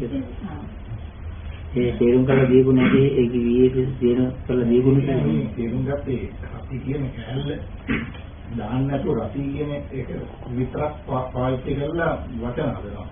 දැන් අප ධම්ම රති කියන එක නෑ. ධම්ම රති කියන දෙක එක්කමනේ කැනස්ත කියන එකට ධර්මයට ගන්න කියන්නේ. අරගොල්ලෝ වෙන දැන් කාමයේ හැමද කෙලින්ම ආම් කියන කැලල අයින් කරලා රති කියලා. ඒක හිතන්නේ මේක කියන්නේ නාක සිටින්නක් කියලා තමයි හිතන්නේ.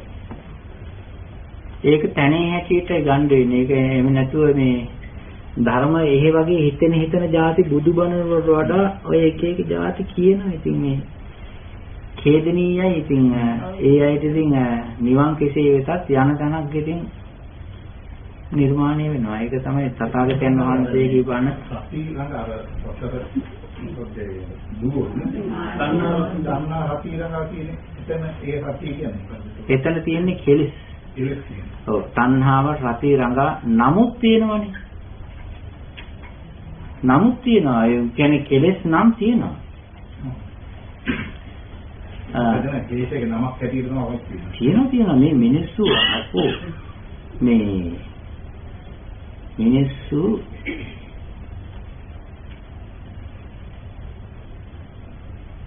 මිනිස්සු දාගෙන තියෙනවා මේ දැන් බලන්න මේ රංජනී කියලා නමක් තියෙනවානේ. ඒ රංජනී කියන නම හිතලා බලන්න මොකද්ද කියලා. ඊට පස්සේ කාමිනී කියලා නමක් තියෙනවා. කාමිනී දෙන්නකෝ.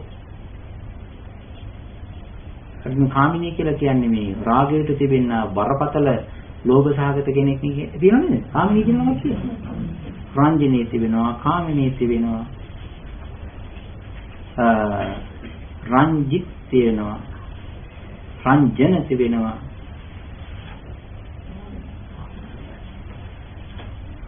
මිනිස්සුන්ට ඒ මිනිස්සු ඇවිල්ලා එහෙම මේ මිනිස්සු මොකක් හරි නිකන් හැඩට තියෙන සද්දයක් නමක් හැටියට භාවිතා කරනවානේ. ඒ වගේ යථාර්ථයේ එහෙම ඒකේ තියෙන කොච්චර ඩැමේජ්ද අර එහෙම කියලා එහෙම හිතන්නේ නැහැ. මොකක්ද සංජන කියන්නේ? සංජනී කියලා කියන්නේ විඳිනවා කියන එක. විඳිනේ. ඔව් රාගය කියන එකේ රාගය කියන එක නේ කියන්නේ. රංජන කියන එක කියන්නේ සතුටු කරනවා. සතුටු වෙනවා. ওই දෙක තමයි ඒකේ තියෙන්නේ. ඒ දැන් වෙලා තින්නේ ඔය තමයි ඉස්සරහට වෙන්නේ මේක සම්පූර්ණ ඒකට මේ ධර්මයේ තියෙන දේ නෙමෙයි මේ ඉස්සර ගන්න නෙමෙයි. ඔව් ඒක වෙනද ඒ බුදු ඒක හරි බරපතල කියන්නේ තථාගතයන් වහන්සේ දේශනා කළා මේක අක්ෂත රිංගනවායි කියලා එක එක මේකේ ඇස්සේ තියෙන වචන ටික එක්කාසු කරගෙන ඒකට ඒගොල්ලන්ගේ දෘෂ්ටි දාගෙන ඒගොල්ලන්ගේ දෘෂ්ටි මේ වචන වල පැකට් කරලා බෙදෙන එකක් නේ තියෙන්නේ. ඒක නිසා අපි බොහොම අප්‍රමාදීව කටයුතු කරගන්න ඕනේ. ඒ අයගේ ආශ්‍රයෙන් ඒ වගේ මුලාවෙන් දෘෂ්ටිකාරයන්ගෙන් අයින් වෙලා ඒව අසත්පුරුෂ හිත් තියෙන සත්පුරුෂයෝ හැටියට ගැවසෙන සත්පුරුෂයෝ හැටියට හඬ දදා අසත්පුරුෂම වැඩක් කරන්නා වූ පාපීම වැඩක් කරන්නා වූ අයගෙන් අයින් වෙලා මිදිලා යන්න අපි මහන්සි ගන්නවර කියන්නේ අර කාශ්‍යප බුදුරජාණන් වහන්සේගේ කාලේ මේ ඔය සංවර කෙනාට සංවර භික්ෂුවට සංවර උපාසක උපාසිකාවන්ට තමයි කතා කරන්න ටිකක් හරි අමාරු. අසංවර එක්කිනාට මොනව රකින්නද? අසංවර එක්කිනාට සීලයක් නැති එක්කිනාට මොකක්වත් රකින්න දෙයක් නැහැ. එයා හිතෙන දේවල් කියනවා. ඒක තමයි ස්වභාවය. කාශ්‍යප බුදුරජාණන් වහන්සේ කාලේදී ඔය විනය ශික්ෂාපද ආයේ එහෙම ඇවිල්ලා කටකාරයෝ එක එක જાති කියලා මිනිසුන්ව පෙළඹෙව්වා. අර සිල්වන්ත ගුණවන්ත අයට ධර්මයේ රැකපු අයට ඉඩක් අවස්ථාවක් හම්බුනේ නැහැ. ඒ වගේම තමයි ප්‍රතිඵලය. එක අර භික්ෂුන් වහන්සේ නමක් කියන්නේ ධර්මයේ විනාශ කරන්නට පෙරතුගාමී වුණා. කාශ්‍යප බුදුරජාණන් වහන්සේගේ ශාසනයේ ධර්මයේ විනාශ කරන්නට ධර්මයේ අව탁සීරු කරන්න පෙරතුගාමී වුණා එක්කෙනෙක්. ඒ එක්කෙනෙක් ලීඩ් කරනවා. අනිත් අය ටික ඒගොල්ලෝ යන පිටිපස්සට. ඒ ලීඩ් කරපු එක්කෙනා අපායේ ගියා. එයාගේ නම අතුල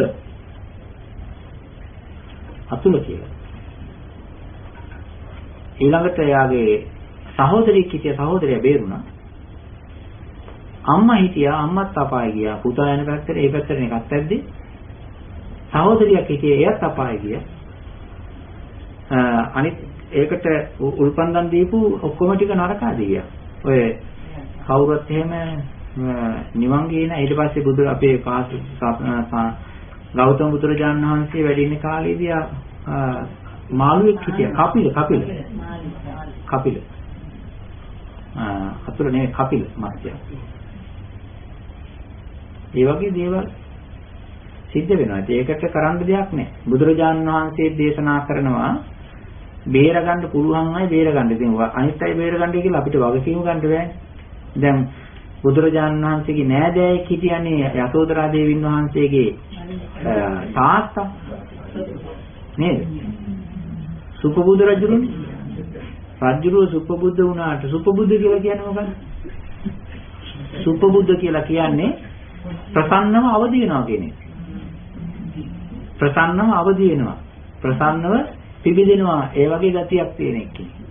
ඒ වුණාට ප්‍රසන්නව පිබිදෙන රජුරුව ගියේ කොහෙද? බෑනා ලෞතුරා බුදු වෙලා. එතකොට මුණුබුරා රහත් වෙලා. ඊළඟට දුව රහත් භික්ෂුණීන් වහන්සේ නමක්. තාත්තා කොහෙද ගියේ? බේරන්න බෑ. ඊළඟට ඒ තාත්තයි පුතා ගියා. දේවදත්ත තෙරුන් වහන්සේ ගියා. දේවදත්ත තෙරුන් වහන්සේත් එක්ක කෝකාලිකල කට්ටියත් එහෙම එක්කාසු වෙලා එක එක හර්තාල් දැම්මනේ. ඔක්කොම කොහෙද ඉන්නේ? ඒ අවිච්චි මහානායකගේ. ඒ කියන්නේ සත්‍ය ධර්මය සත්‍ය තථාගතයන් වහන්සේ දේශනා කරපු සත්‍ය ධර්මය විකෘති කරලා වෙනස් කරලා ඉදිරිපත් කරපු නිසායි. අන්න මේ මාන්නයක් වෙනවනේ. ඔය අර අපි කියවනේ අර මේ පුජ්‍යල සංඥාවක් වෙනවනේ, දික්තිගත වෙනවනේ. ඒ දික්තිගත වුණාම ඒ මම කියලා පුජ්‍යලේ කියලා ඇඳුනාම මාන්නේ ආවම ඉන්න තැන පේන්නේ නැහැ. එයා කැමති නැහැ කවදාකවත් සෙකන්ඩ් වෙන්න. ගෝලයක් වෙනවනේ. ඉතින් හැම වෙලාවෙම තමන්ගේ හිතට ඒ මතුවෙච්ච දේ තමයි ඒකම තහවුරු කරන්න තමයි මහන්සි ගන්න. ස්වාමීන් වහන්සේ මාර්ගඵල ලැබුණා නැත්නම් මේ අපි ඔක්කොම ඉන්නේ සෝමනස්සකට දික්තිගත සම්ප්‍රයුක්ත සිත්වල නේ හැම වෙලේම. වැඩිපුර ඉන්නේ කි. සෝමනස්ස සහගත දික්තිගත ඒක දික්තිගත ඉන්නේ. ඇත්තට මේ කොළ පාට කරන්නේම ඕක තමයි. මම පොඩ්ඩක් මේ පැත්තටවත් එන්නේ. ස්වාමීන් වහන්සේ ඒකල දැන් පුද්ගල සංඥාවට අමතරව වෙන මොනවාද දික්තිගත වෙන්න තියෙන අවස්ථාවල? සත්ත්ව පුද්ගල මගේ කියලා ගන්නේ ඔක්කොම ඒකටයි තියෙන්නේ. මමය මාගේ කියලා ගන්න ඔක්කොම ඒකටයි. එතකොට ගන්න ඕවන් කලේ ඉන්නකොට එන අක්කයි කීරි එතන කීලා ගන්නේ සමුගේ සංඥාවක් ගන්නවද පිටයෙන් සංඥාවද ගන්න. ඒ කියන්නේ තියෙන්නේ එතකොට ඒ විස්තිය අනිත්‍ය උපාදාන ස්කන්ධේ සත්පුද්ගලෙක් ඉන්නේ කියලා අපි ගණන් ගන්න ඒක නැහැ කියන එක. එතකොට එතන සමුගේ පැත්තට තියෙන දෘෂ්ටියක් නැතිව. ඒක තමයි ඇති. ඔව් තමන්ගේ දෘෂ්ටිය ඇති. අනිත් අය නැති වෙන්නේ. නැති කියන්නේ පංච උපාදාන ස්කන්ධයේ සත්පුරුෂ ආත්ම එක නැති වෙනවා කියලා අපි කියන්නේ. ඒ එතන ආත්මය කියලා කියන්නේ සමුදය කියන්නේ. මෙහෙමයි. 10 දෙනෙක් ඉන්නවා. 10 දෙනෙක් ඉන්නවා. මිනිස්සු. 10 දෙනෙක් කෙනෙකුට එකේ එක්කෙනෙක් විදර්ශනා වඩනවා. ඒ 10 දෙනාටම ආත්ම සංඥා තියෙනවා. ඒ 10 දෙනාම හිතාගෙන ඉන්නවා මම කියලා. 10 දෙනාම හිතනවා මම පුජ්‍යලයක් සත්‍යයක්. ඒ 10 දෙනාම හිතනවා මං වගේම අනිත් 9 දෙනා සත්‍ය පුජ්‍යලයක් කියලා හිතාගන්න. දැන් ඒක 7 දෙනා 10 දෙනාටම තියෙන එකම දෘෂ්ටියනේ. පුජ්‍යල සංඥා, පුජ්‍යල දෘෂ්ටිය, පුජ්‍යල ආත්ම සංඥාවනේ. එක්කෙනෙක් ඔන්න විපස්සනා වඩන. විදර්ශනා වඩනකොට ඒ විදර්ශනා වඩන එක්කිනාගේ හිතේ විදර්ශනා වඩපු නිසා ඔන්නර ආත්මයක් නැහැ, සත්‍යයේ පුජ්‍යලයක් නැහැ කියන ඒක තාවුරු වෙනවා. සත්‍යයේ පුජ්‍යලයක් නැහැ කියලා. එතකොට ඒ සත්‍යයේ පුජ්‍යලයක් නැහැ කියලා එයාට තේරෙන්නේ වැටහෙන්නේ තමන්ගේ ඇතුලේ සත්‍යයේ පුජ්‍යලයක් නැහැ, අනිත් 9 දෙනාගේ සත්‍යයේ පුජ්‍යලයක් නැහැ කියලා තේරෙනවා. මමත් සත්‍යයේ පුජ්‍යලයක් නෙවෙයි, අනිත් 9 දෙනා සත්‍ය පුජ්‍යලු නෙවෙයි කියලා ඒ ඔක්කොටම සාධාරණව තමයි මේක අවබෝධ වෙන්නේ. හැබැයි ඒ අවබෝධය ඇති වෙලා ඒ දෘෂ්ටිය නැති උනේ එක්කෙනෙක් කියන්නේ. අනිත් 9 දෙනා ඒගොල්ලෝ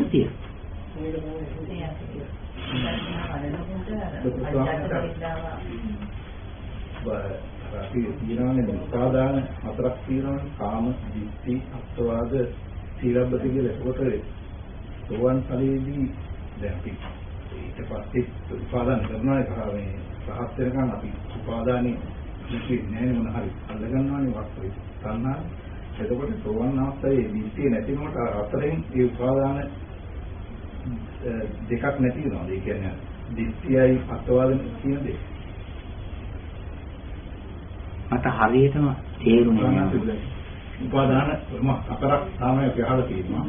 එතකොට දැන් සෝවාන් ඵලයට එනකොට ditthිය කියන එක නැති වෙනකොට අර උපාදාන වල අනුදාන ක්‍රම ඒ හතරෙන් කීයක් හරි නැති වෙනකොට ඒ හතරම තියෙනවා. ඉතින් ඒකත් ඒ කියන්නේ සක්සුදාරාම අනාරාමිකේ ඵල වලට යනකොට ඒ උපාදාන වෙන විදි අඩු වෙනවද? ඒක එහෙම තියනද තාප්පල අඩු වෙන ගතියක් තියෙනවා. නැත්තටම නැති වෙන්නේ නැහැ. ඒක හැබැයි මම මේ ඉස්සර කියලා දුන්නා. ඒක හැටියට මට මේ ඉස්සෙල්ලා මම කියලා දුන්නා කියලා. සාමාන්‍ය අපි කියන්නේ සෝවන් ඵලයේ නෝට ඉතිරියබ්බත දෙක නැති වෙන එක කියන්නේ සෝවන් ඵලයේ ඒක උපාදාන හතරක් තියෙනවා සම්මාපෝ. කාම උපාදානේ කොහොමද කියන්නේ? කාමරාගය කියන එක තියෙනවා. ඒකෝට ඊට පස්සේ ditthිය කොහොමද නැහැ. ඒකෝට කාම සීලබ්බත අත්වාද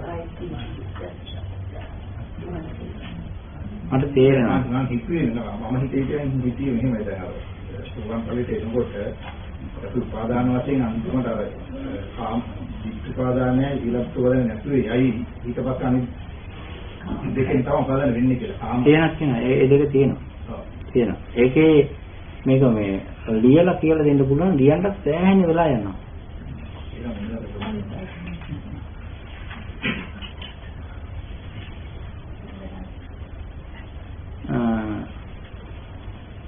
මේක මකන්න පුළුවන් නේද?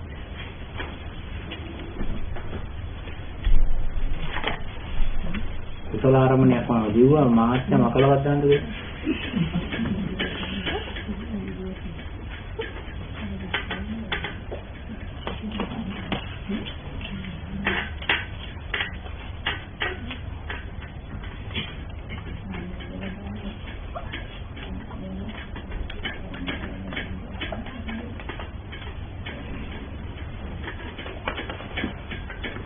මම මේක ලියන්නම්.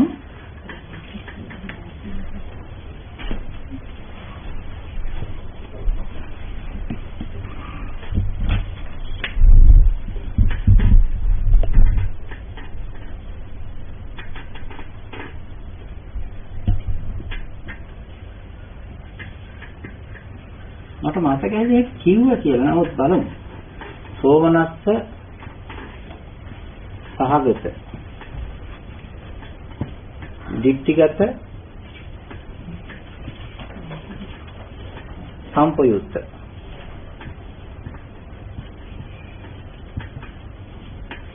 අසංකාරික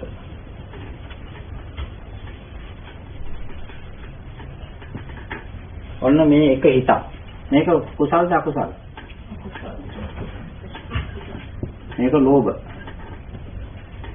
මේක ලෝභ සාගත හිතක් දෙවෙනි සිත සෝමනස්ස සහගතයි දිට්ඨිගත සම්පයුක්තයි සසංකාරිකයි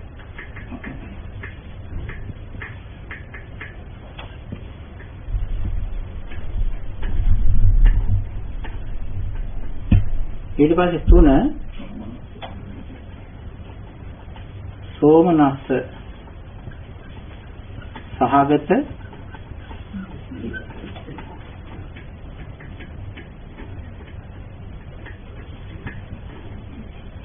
දිට්ඨිගත විපයුක්ත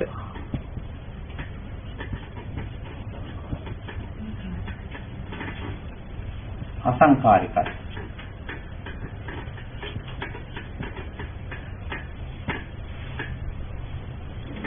හතර සෝමනස්ස සහගතයි දිට්ඨිගත විප්‍රයුක්තයි මේක සසංකාරිකයි. දැන් මේවා මොනවද?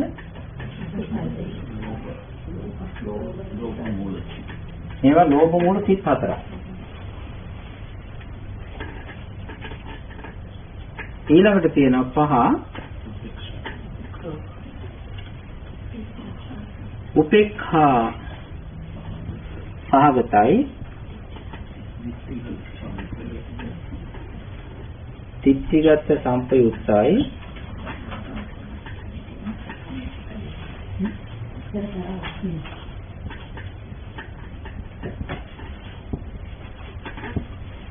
අසංකාරිකයි නේද?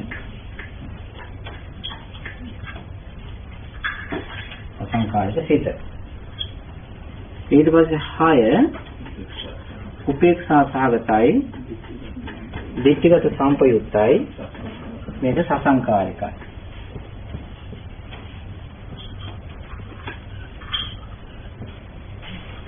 ඊට පස්සේ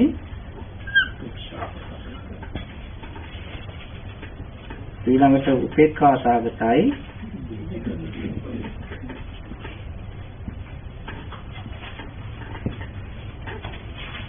දිට්ඨිගත විප්‍රයුක්තයි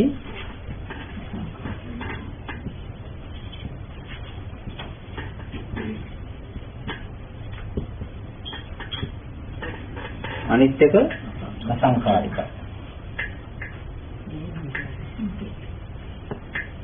හරිනේ දැන් මෙතන තියෙන කීයද සිත්? 8 වෙනි එක කියන්නේ.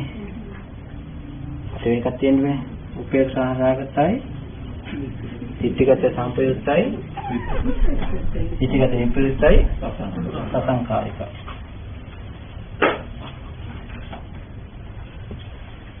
දැන් මේ අකුසල සිත් මේවට කියන්නේ මොනවද? අකුසල සිත් ලෝභ සහගතයි. ඊළඟට තියෙනවා තව මෙතන තියෙනවා දෝමනස්ස සහගත. දෝමනස්ස සහගතයි පටිඝ සම්පයුක්තයි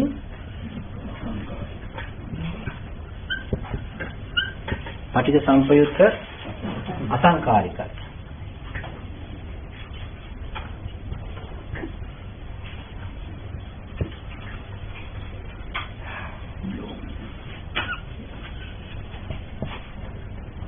දෝමනස්ස සහගතයි පටිඝ සම්පයුක්තයි අසංකාරිකයි. දැන් මෙතන කීයක් තියෙනවද සිත්?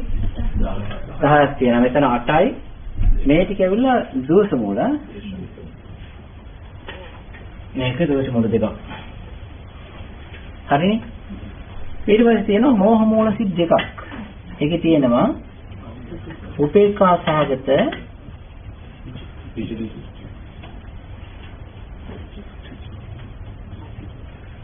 උපේක්ඛා සහගත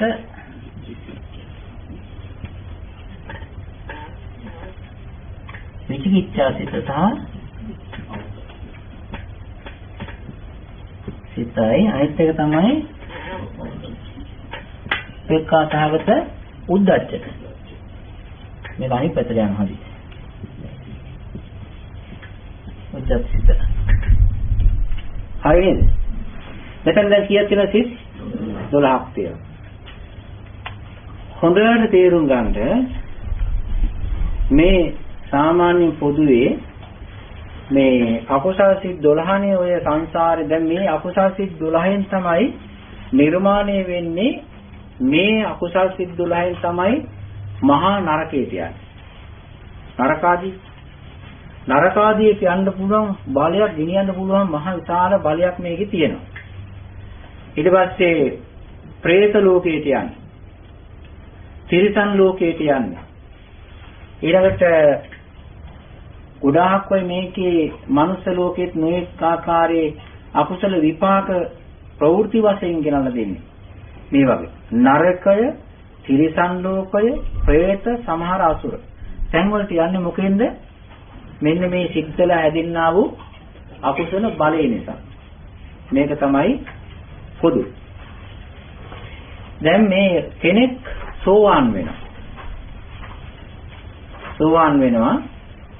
සෝවාන් වෙන අවස්ථාවේදී මෙයාගේ ඒ සෝවාන් වෙනකොට සම්පූර්ණයෙන්ම සිත් මේකෙන් පහක් නැති වෙනවා. මේ සෙට් එකෙන් පහක් නැති වෙනවා. ඒ පහ සමානුපාතිකව තිබෙන අකුසල් තිබෙනවා නම් ඒවා ඔක්කොම ඩිලීට් කරලා යනවා. ඒ තමයි සෝමනස්ස සහගත දිට්ඨිගත සම්පයුත්ත මෙන්න මේ පළවෙනි දෙක නැති වෙනවා. දිට්ඨිගත සම්පයුත්ත මේ සිත් දෙකම නැති වෙනවා. තේරුණාද? උපේක්ෂා සහගතයේ මෙන්න මේ පහයි මෙන්න මේකයි නැති ගන්න. දැන් ලෝභ සහගතයේ කීයක් ගියාද? ඔව්. 4ක් අඩු වුණා. මෙන්න මේකේ මේ විචිකිච්ඡා කියන එක නැතිලා යනවා. දැන් කීයක් ගියාද? මේක ඉවරයි. මේ සිත් දෙක ඉවරයි. මේ ඉවරයි. දැන් මෙතන සිත් කීයක් අකුසල සිත් 12න් කීයක් ගියාද? 5ක් ගියා. තව තියෙන යාට සෝමනස්ස සහගත දිට්ඨි විප්පයුත්ත සසංකාරික අසංකාරික සිත් පහළ වෙනවා. උපේක්ෂා සහගත දිට්ඨි විප්පයුත්ත අසංකාරික සසංකාරික සිත් පහළ වෙනවා. අනිත් එක දෝමනස්ස සිත් පහළ වෙනවා. උද්දච්ච සිත් පහළ වෙනවා. මේ අකුසල සිත් ඉතුරු වෙච්ච ටිකක් තියෙනවානේ. ඒකේ අපායගාමී ශක්තිය හැදෙන්නේ නැහැ. මේ වගේ අපායගාමී සෝමනස්ස සහගත දිට්ඨිගත විප්පයුත්ත වල අපායට යන්න තරම් මහා බලවත් අකුසල් එහෙම යාට සිද්ධ වෙන්නේ නැහැ. උපේක්ෂා සහගතයේකෙත් සිද්ධ වෙන්නේ නැහැ. දෝමනස්ස සහගතයේකෙත් සිද්ධ වෙන්නේ නැහැ. උද්දච්චයේකෙත් ලොකු මහා ඒවා සිද්ධ වෙන්නේ නැහැ. මේ තේරුණාද? එතකොට ඉතුරු වෙලා තියෙන ටිකේ අර ශක්තිය කාම රාග ආදී දේවල් තිබුණට අර සාමාන්‍ය පෘථග්ජනීයකට තියෙන අර මහා විශාල බලයක් තියෙනවනේ. ඒ වගේ එකකට යන්නේ නැති දිට්ඨිගත සම්පයුක්ත භාවයක් ඒකේ ඒ වගේ නැති නිසා. එතකොට ලෝභ සිත්ින්ද තමයි අපායගාමී වෙන්නේ. ලෝභ සිත් අපායගාමී වෙනවා දිට්ඨිගත සම්පයුක්ත ඒවා. අනිත් ඒවාෙන් අපායගාමී. අපායගාමී ඒ වගේ දිට්ඨිගත ඒ වගේ ශක්තිය අඩුයි. දිට්ඨිගත විප්පයුත් වෙනකොට ටිකක් අඩුයි.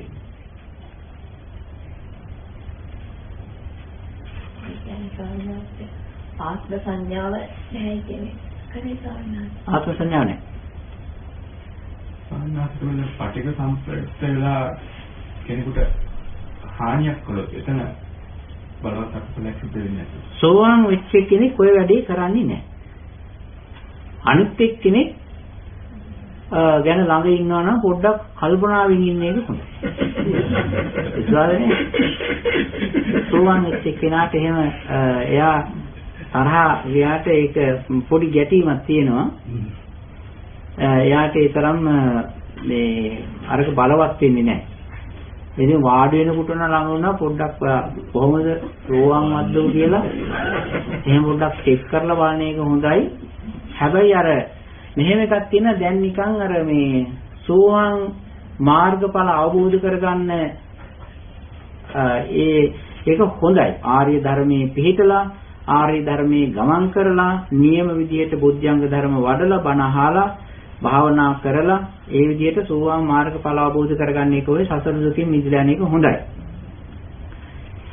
ඒ අමතරව ඒ අනුසාරයෙන් ඒ විදිහේ කියාගෙන ඔය සෝවාන් පැතිරිච්ච ඔය සෝවාන් වෙච්ච අය ඉන්නවා නිකන් ඔය වල්ලෙස වගේ. ඒ වගේම නිකන් පැතිරිච්ච අය. ඒ අය ගැන ගිහිල්ලා එනකොට පොඩක් කල්පනාවෙන් ඉන්න එක හොඳයි. හේතුව සෝවාන් කියලා කිව්වට කොයි පැත්තෙන් ඇවිදලා ආයෙත් දන්නේ නැහැ. ඔය මේ ඒකට දැකලා තියෙන සමහර සෝවාන් වෙලා කියලා එහෙම කිව්වම් සෝවාන් කියාගෙන ඉන්නවා. පොඩ්ඩක් එහෙම සෝවාන් නෑ ඔයා සෝවාන් වෙයි කියලා බලන්නකෝ. වැඩි එන තාලේ. ඈ එහෙම කියනවා දැන් සමහර අයට සෝවාන් කියලා කිව්ව සෝවාන් ඔයා සෝවාන් නෑ කියලා කියපු ගාම ආර ඇතුලේ හීටරේ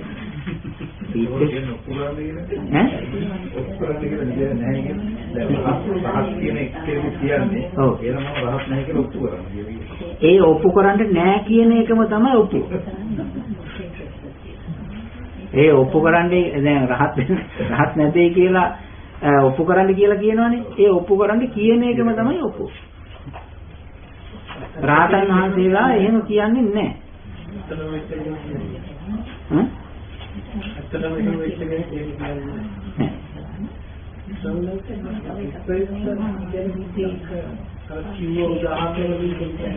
ඒ ඔතන මොකක් කරලා ගත්තා කියන්නේ? අහපු ප්‍රශ්නේ සාපෝක්ෂයක් තියෙනවා හිත මම ඇහිලා අර ඉපාදාන අස්තරෙන් නැති වෙනවද කියලා සම්පූර්ණයෙන් මේ සෝවන් වෙනකොට දෙකක් හරි පුළුවන්. ඔව් ඒකේ තියෙන්නේ මොකද්ද? දිට්ඨිගත සම්පයුක්ත සිත් අතර තමයි මොකද තියෙන්නේ? උපාදාන නැති වෙනවා. දිට්ඨි උපාදාන නැති වෙනවා. ඒකට අත්වාද කියන්නේ අත්වාදෙත් නැති වෙනවා. ඒක දෙක තමයි. ඊට පස්සේ තියෙන්නේ මොකද්ද? කාම උපාදානේ සීලබ්බතෙත් නැති වෙනවා. කාම උපාදානේ තියෙනවා. මාන්නේ තියෙනවා.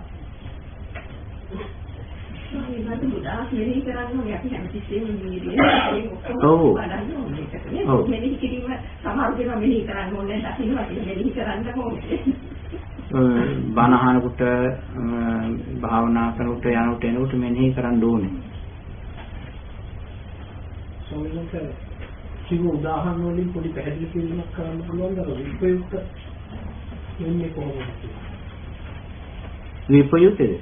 දිට්ඨිගතද? නම්බර 3 නම්බර මේ අංක 3 වෙනි හිතද?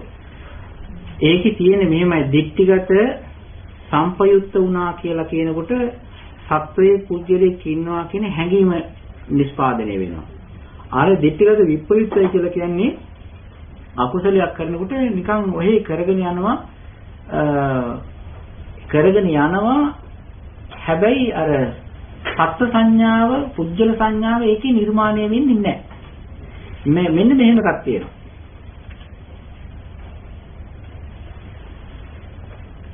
දිට්ඨියයි මාන්නයයි කියන ධර්මතා දෙකක් තිබෙනවා. දිට්ඨිය සහ මාන්නය. අහලා තියෙනවද? කුසල්ද අකුසල්ද? අකුසල්. දිට්ඨිය තියෙන සිතක කවදාකවත් මාන්නය පහළ වෙන්නේ නැහැ. දිට්ඨි සහගත සිතක මාන්නය පහළ වෙන්නේ නැහැ. මෙතන තිබුණා දිට්ඨි සහගත සිත කීයක් තියෙනවා? මෙන්න මේ දෙක දිට්ඨි සහගතද. කවදාකවත් මේකේ ඇස්සේ මාන්නයක් හිටින්නේ නැහැ. මේ උපේක්ෂා සහගත දිට්ඨිගත සම්පයුත්තේ විපරිත්‍ය දෙකේ මේ දිට්ඨිගත සම්පයුත්ත සංකාරික සසංකාරික දෙකේ මාන්නය පහළ වෙන්නේ නැහැ. මේ වගේ තියෙන්නේ දිට්ඨිය විතරයි මේකේ තියෙන්නේ. හැබැයි මාන්නේ තියෙන්නේ ditthිගත විප්‍රයුක්ත සිත්වල. ඒක නිසා තමයි සෝවාන් වෙච්ච එක්කිනාට මාන්නේ තියෙනවා. උපේක්ෂාව සාගත වෙච්ච එක්කිනාට මාන්නේ තියෙනවා. ditthිගත විප්‍රයුක්ත සිතේ මාන්නේ පහළ වෙනවා. අනාගාමී වෙන කල මොකද තියෙනවා? ඒ මාන්නේ සම්මත අතිමානේ කියන එක ඇත්තටම අපහත් වෙලා තියෙනවා. දැන් මේක හත් වෙලා කියලා හිතනවා. හැබැයි නෑ. එහෙම අදිමාන එතන මෙහෙමයි බුදුරජාණන් වහන්සේගේ කාලේ ගොඩාක් අය බුදුරජාණන් වහන්සේ ළඟට ඇවිල්ලා කියලා තියෙනවා මේ මම මෙහෙම වුණා කියලා. බුදුරජාණන් වහන්සේ ඒ ඔක්කොටම කියලා නැහැ. බුදුරජාණන් වහන්සේ කියලා දෙනවා මහාන ඔබ එහෙම නැහැ. ගිහිල්ලා ධර්මයේ හසුරවන්න කියලා. ආපහු යවලා තියෙනවා. එහෙම ගොඩක් තියෙනවා. සමහර වෙලාවට රහත් වෙලා හිටපු අය බුදුරජාන් වහන්සේ ඉස්සරහට ඇවිල්ලා මම සියලු දේවල් කෙලසුන් නැසුවා මගේ කටයුත්ත ඉවරයි කියලා ප්‍රකාශ කරලා තියෙනවා. ඒ වෙලාවේදී බුදුරජාන් වහන්සේ නිස්සද්දතාවෙන් ඒක පිළිගන්න තියෙන. ඒක හැබෑවයි කියලා. තවත් සමහර අය ඒ කියන දිහා බලාගෙන ඉඳලා ඒ විදිහටම එහෙම කියලා තියෙනවා. ඒ වෙලාවේදී බුදුරජාන් වහන්සේ දේශනා කරන්නේ නෑ ඔය එහෙම නෑ ගිහිල්ලා වැඩේ කරගන්න තව කරන්න තියෙනවා කියලා. ඊළඟට සමහර අය තියෙනවා බුදුරජාණන් වහන්සේට කියන්නෙත් නැතුව කාටවත් කියන්නේ නැතුව රහත් වෙලා පාළුවේ ඉඳලා තියෙනවා. කවුරුත් දන්නේ නැහැ. අනාත්මවත් ඇති අපි දන්නේ දේශනාවල තියෙන එක. ඔව්.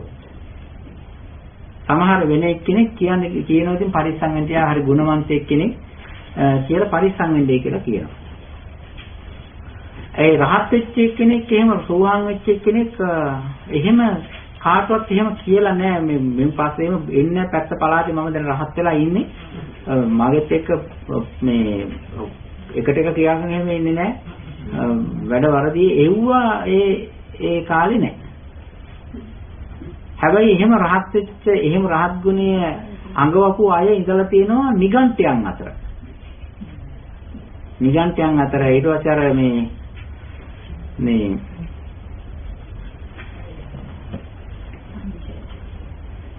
එකක්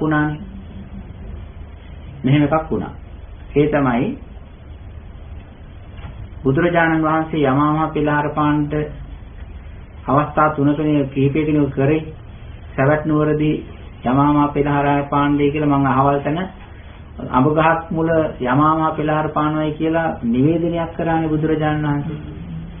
ඊට පස්සේ නිගණ්ඨයෝ ගොඩාක් ඉන්නවා සවැත් නුවර ලක්නව් අදට වුණත් එහෙමයි ලක්නව් පැත්තේ ඊට පස්සේ ඔය සවැත් නුවර ඊට පස්සේ සාසාරාම් පැත්තේ එහෙම ඉන්නවා හරියට මේ නිගණ්ඨයෝ ඉන්නවා ඊට පස්සේ මොකද කරේ මේගොල්ලෝ යෝජනාවක් කරා අඹගස් තිබුණොත් නේ උතන යමාමා පිළාර පාන්නේ ඒකින්ද මම ඔකට කරන්නම් වැඩක් කියලා කට්ටිය දාලා අඹගස් කැප්පෙව්වා ඒ ඒරියා එකේ තියෙන අඹගස් ටික කැප්පෙව්වා. කවුද කරේ ඔබ? නිගණ්ඨයෝ. එතකොට ඊට පස්සේ කොහොම හරි බුදුරජාණන් වහන්සේ ඇවිල්ලා අර එක්කෙනෙක් උයන් පල්ලේ දීපු අඹ ගෙඩියක් වළඳලා ඒක පළ කරලා ඒකෙන් ඇතිවෙච්ච ගහේ ඒ වෙලාවෙම උන්වහන්සේ රමාමහ පිළහර පෑවා. තව සිද්ධියක් වුණා. ඔය නිගණ්ඨයෝ ඒව බොරු කරන්න හරියට දැන් හැම වෙලෙම බොරු කරන්න තමයි මහන්සි ගත්තේ. තව එකක් වුණා මේ පින්ඩෝල භාරද්වාජ ස්වාමීන් වහන්සේ අර හඳුන් පාත්‍රයක් ගත්තනේ. අර ඔය රහත් භාවයේ චෙක් කරන්නට ඒ කාලේ හිටපු එක්කෙනෙක් වැඩක් කරා. ගිහියේ. සිටුවරයෙක් හිටියා. ඒ සිටුවරයා මොකද කරේ? උණගස් ගොඩාක් ලොකු උස උණගස් එකට තියලා උණගහක් හිටෙව්වා. උණගහක් හිටවලා ඕකේ උඩම පාත්‍රයක් හැඳෙව්වා හඳුන් වලින් හදලා. ඉතින් ඔය අද කාලේ වගේම මේ ඔය රහතන් වහන්සේලා හැටියට කිය කියා යන කට්ටිය හිටියා. ඒ කාලේ ආජීවකයෙක් හිටියා, නිගණ්ඨයෙක් හිටියා, හාමුදුරුවෝත් ඉතින් ඉන්නවනේ. ඉතින් මේ කොහොම යනකොට මෙයාට හිතුණා මේ චෙක් කරන්න ඕනේ. ඕනනම් රහතන් වහන්සේලා ඉන්නවා නම් ඇත්තටම මෙන්න හනුම් පාත්‍රයක් තියෙනවා මේක අරගන්නයි කියලා මේ එයා නිවේදනයක් නිකුත් කරා.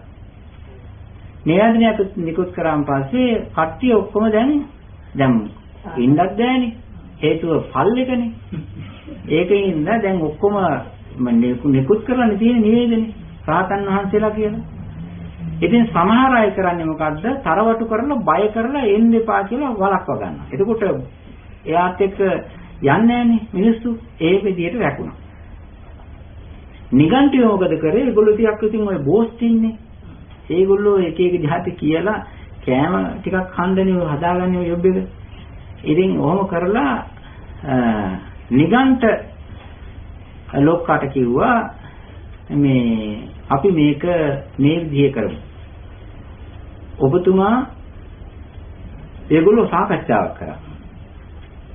ඔබතුමා ඔය කනුව උඩට යන්න ඔබතුමා මේ නිකන් පියාඹලා වගේ යන්න නිකන් මහන්සි ගන්න. මහන්සි ගන්න මෙහෙමයි අපි රහත් භාවය ඔප්පු කරන්න ඕන කියලා මහන්සි ගන්න. අපි ඇවිල්ලා කකුලෙන් අදින්නම් පල්ලෙහාට. ඒක එපා කියලා. ඒ කියන්නේ ඔය වගේ ලී එකකට මොකටද ඔච්චර රහත් භාවයක් ප්‍රසිද්ධ කරන්නේ?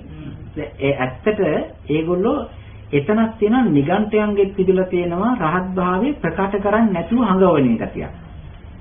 ඒ කියන්නේ ඒගොල්ලෝ මිත්‍යා කට්ටිය තමයි. ඒ වුණත් එහෙම ගතියකුත් දරාගෙන තිබෙනවා. ඉතින් අනෙක් කට්ටිය මොකද කරේ මේ නිකන් දී කෑල්ලකට දී පාත්‍රයකට අහවල් දෙයකටද මේ තමන්ගේ වටිනා ගුණයක් ප්‍රසිද්ධ කරන්නේ ඔන්නේ පල්ලෙහාට බහින්න කියලා පස්සේ මොකද කරේ නිගන්ඨ ලොක්කා නගින්න ගියා ඒක. අරගොල්ලෝ ප්ලෑන් කරලා තියෙන හැටියට එපා කියලා ඊට පස්සේ ඇවිල්ලා අරගෙන බිම දාලා නගින්නම එපා දෙන්නෙම නෑ එහෙම කොහොමද කියලා කොහොම හරි වැළැක්වුවා. ඔන්න ඒගොල්ලන්ගේ අර මොකද්ද ලැජ්ජාව වහගත්තේ ওই විදිහටයි. ඊපස්සේ පින්ඩෝල භාරද්වාජ හාමුදුරුවෝ උඩින් ගිහිලා ගත්තා. ඉතින් ඔය වගේ ටෙස්ට් කරන જાති තිබිලා තියෙනවා. රජවරු එහෙම කරලා තිබෙනවා. ඒ හේතුව සැකහින්දයි. ඔය ඔක්කොම ಜಾති සැකහින්දයි. ඒ කියන්නේ ඒ වගේ රවට්ටපු අය ඉඳලා තියෙනවා. හරියට රවට්ටපු අය ඉඳලා තියෙනවා මේ රහතන් වහන්සේලා ඇත්ත රහතන් වහන්සේලා හිටිය වගේම බොරුවට එහෙම හිටපු අයත් ඉඳලා තියෙනවා ගොඩක්. මේ සිවුරු දාගත්ත අයත් ඉඳලා තියෙනවා. ඉතින් අද කාලේ ඉන්නවා කියන එක ඒක අරුමියකුත් නෙවෙයි. අර එක තැනක රහත් ගුණය මේ අඟවල තියෙනවා මේ දායකයින්ට ඕකේ වැඩේ තියෙන්නේ ප්‍රතිලාභ හම්බ වෙනවා දාගත්ත ගමන් මිනිස්සු පහදිනවනේ ප්‍රතිලාභ හම්බ වෙනවා ඒ දානමාන ඊට පස්සේ ඒ කාලෙට තිබෙන සම්පත් හම්බ වෙනවා ඒක නිසා සම්පත් වලට ඒ වගේ කීර්තිය ප්‍රශංසාව අරෝමියෝ හම්බ වෙනවනේ ඒකට තමයි තියෙන්නේ ඉතින් මේ එක ආරාමයක ඉන්න ආමුදුරු හිටපු ගමන් කුටි ඇතුලේ පේනවලු හිටපු ඕනේ හිටපු ගමන් ඉන්නවා ඒක ඇතුලට යනවා දායකයා ඇතුලට ගිහලා බලනකොට නෑ කරලා තියෙන්නේ මොකද්ද අර ඒකේ ලොකු හලියක් තිබිලා තියෙනවා තාලියක් එයා ආමුදුරු මොකද කරන්නේ අර දායකයා ඇතුලට එනකොට ඒක අතර රිංග ගන්නවා කියන්නේ නෑ ඊට පස්සේ දායකයාට කියනවා එහෙනම් ඔබ මේ ඔබතුමා ඔහම හිමීට යම් මම පස්සේ එන්නම් කියලා. ඉතින් ඒ කන්දකින් බහලා වගේ යන්න තින් මෙහෙම ඉතින් ඇවිල්ලා මෙහෙම පාර දිගේ ඔහම ඇවිල්ලා යනකොට ඒකේ ගල කෙළවරේ තියලා තියෙනවා නුග ගහ. එයා මොකද කරන්නේ දායකයා මේ පැත්තේ යන්න ඇරලා පාත්‍රයක් ගන්නවා පාත්‍රය අරගෙන අර නුග ගහේ වල්ලක්ෂ දෙනවා බලහට ඒක වහින. බහලා දායකයාට ඉස්සලා යනවා. ඉතින් දායකයා පුදුම වෙනවා. උපහාසයේ පරක් වුණා නේද මට එන්න කියලා. ඒ ගැන කතා කරන්න එපා ඕගොල්ලෝනේ. ඒකෝනේ අර 아무තු ඇති වෙනෝනේ මේ හැඟීමක්. ඉතින් මෙයා ඉස්සරහට යනවා. ඉතින් දායකයාට හොඳ කල්පනාවක් ඇති වුණා. දායකයාට කල්පනාවක් ඇති වුණා මේ කොහොමද වෙන්නේ කියලා. ඊට පස්සේ දායකයා මොකද කරේ? කීප ගමනක් ඕක එහෙම කරනකොට ටිකක් හැගෙනවනේ. ඊට පස්සේ මොකද කරේ? දායකයා බලාගෙන හිටියා. හැංගිලා. බලනකොට දායකයා ඉස්සලා යවලා කරන්නේ මොකද්ද? පාත්‍රෙත් අරගෙන කරේ ගහගෙන අර නුග ගහේ අත්තේ පල්ලෙහාට බහිනවා. වැලක් වගේක් තියෙන එකෙන් බහිනවා. ඊට පස්සේ දායකයා මොකද කරේ? මේ අර කැපුවා කියලා නොපෙන්න යන්තම් මේ ඒ වැල උඩින් කපලා නිකන් මූට්ටු කරලා තියා තිබුණා. ඊට පස්සේ මොකද කරේ? පහෝදාට එහෙනම් දායක මහත්තයා ඉස්සලා යා මම ඊට පස්සේ ඉන්නම් කියලා එයා පාත්‍රය අරගෙන අරක එල්ලෙන ගමන් කඩාගෙන වලන. ඔව්. පාතපැත්තේ යනවා. ඉතින් ওই වගේ වැඩ කරා. එහෙම කරලා ඊට පස්සේ අර ඒකේ තිබිච්ච අර ජනප්‍රියත්වය නැති වුණා. ඉතින් ඒක නිසා මෙහෙමයි. ඕක කිලෝ ගාන රහත් භාවය කියලා කියන්නේ කිලෝ ගානට තියෙන එකකුත් නෙවෙයිනේ. මීටර ගානකට තියෙන එකකුත් නෙවෙයි, යාර ගානට තියෙන එකකුත් නෙවෙයි. ඒක ඇවිල්ලා ගුණයක් නේ. ඒ ගුණය ඇවිල්ලා කොලිතියනේ. ඒ කොලිතියේ තිබෙන්නේ තේරුම් ගැනීමට ඒ ගුණේ තිබෙනවා නම් ආය ඕක තරකයේද ශාස්ත්‍රයේද බර කිරණ එක නෙවෙයිනේ. ඒක පේනවනේ එළියට. ඒක නැතිව තියෙනකොට ඒකත් පේනවා. නේද? ඒ වගේ අර මිනිස්සෙකුගේ ජීවිතයේ අපදාන සෝබිනී පඤ්ඤා නේද? අපදාන සෝබිනී පඤ්ඤා කියලා කියන්නේ කයෙන් හැසිරෙන හැසිරීමයි, වාචසික හැසිරීමයි, කතා කරන වචනයයි, වාචසික පදගැලපීමයි අතර කරන වැඩයි.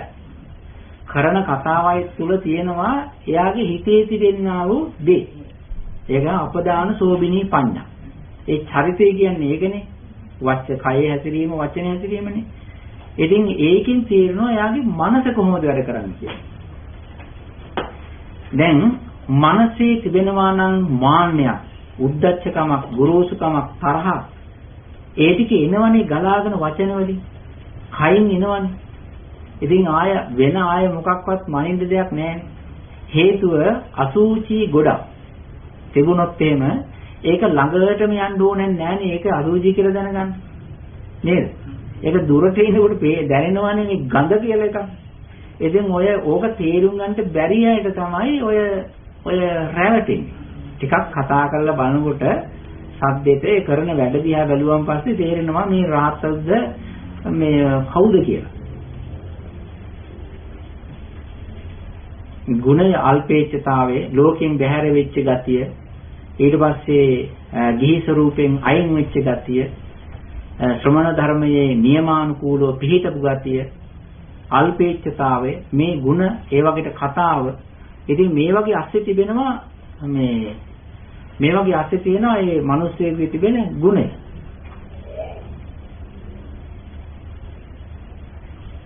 ඉතින් එහෙම නැතුව ඒ ගුණයෙන් තේරුම් ගන්න වැරෙන්න වෙන ඒ විදිහට නෑ. ඒ ගුණයක් තියනවාද කියලා තේරුම් ගන්නත් කෙනෙකුට දැනුමක් තියෙනවා. අර මිනිස්යාට කල්පනාවක් තිබුණා නම් ඒ මිනිස්යාට වැඩි ධර්මයක් දැනගත්තේ නැතත් අර මම මේ වැල කපලවත් මේක බලන්න ඕනේ කියලා චෙක් එක කරන්න හිතුණා නේද?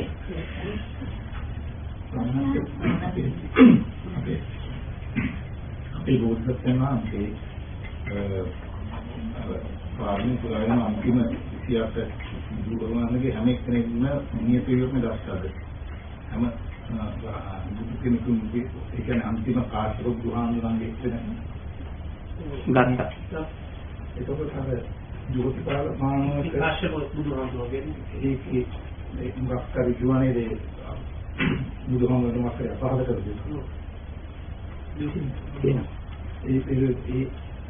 කරලා ඒක දැනෙන්නේ මෙන්න කලේ ඒකට ආයි නියත විවරණ දුන්නාද? පස්සේ දුන්නේ. පස්සේ දුන්නේ. ඒ කියන්නේ දෘෂ්ටියෙන් යන්නේ නැතු ඔය මෙන්න මෙහෙම එකක් තියෙනවා. නිවන් දකින්න තෙක්ම කල්යාණ මිත්‍ර ආශ්‍රය ලැබෙන්න ඕනේ කියලා කියන්නේ ඒකයි. සමහර දෙමව්පියන්වා ජීවිතයේ හැටියට මව්පිය වුණාට අසත්පුරුෂයි. සමහර අම්මලා තාත්තලා ඉන්නවා අසත්පුරුෂයි. ඒ අසත්පුරුෂ අම්මලා තාත්තලාට කොටු වුණොත් එහෙම පොඩි කාලේ ඉඳලම කියලා දෙන්නේ අසත්පුරුෂ වැඩ.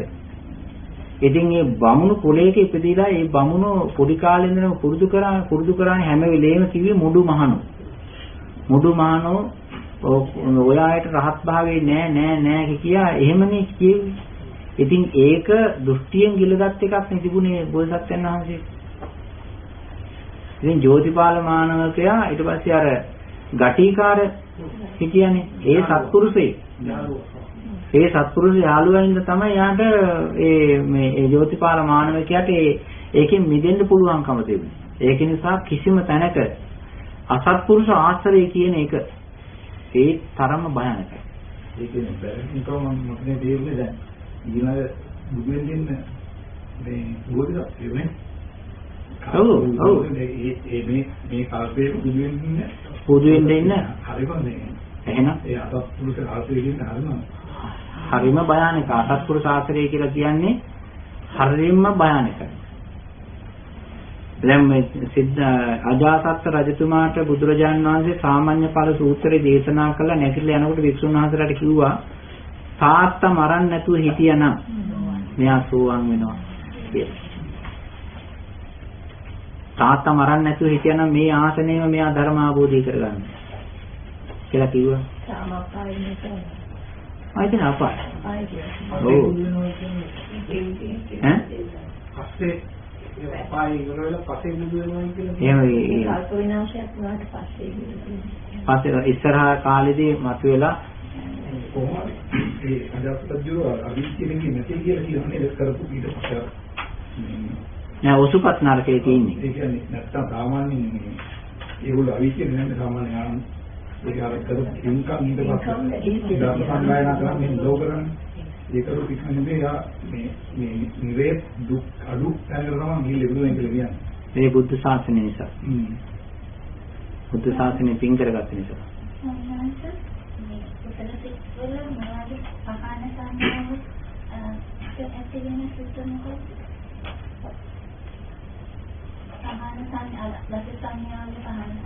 ඒ අර සෝමනස්ස සහගත ඥාන සම්ප්‍රයුක්ත අසංකාරික සිත්.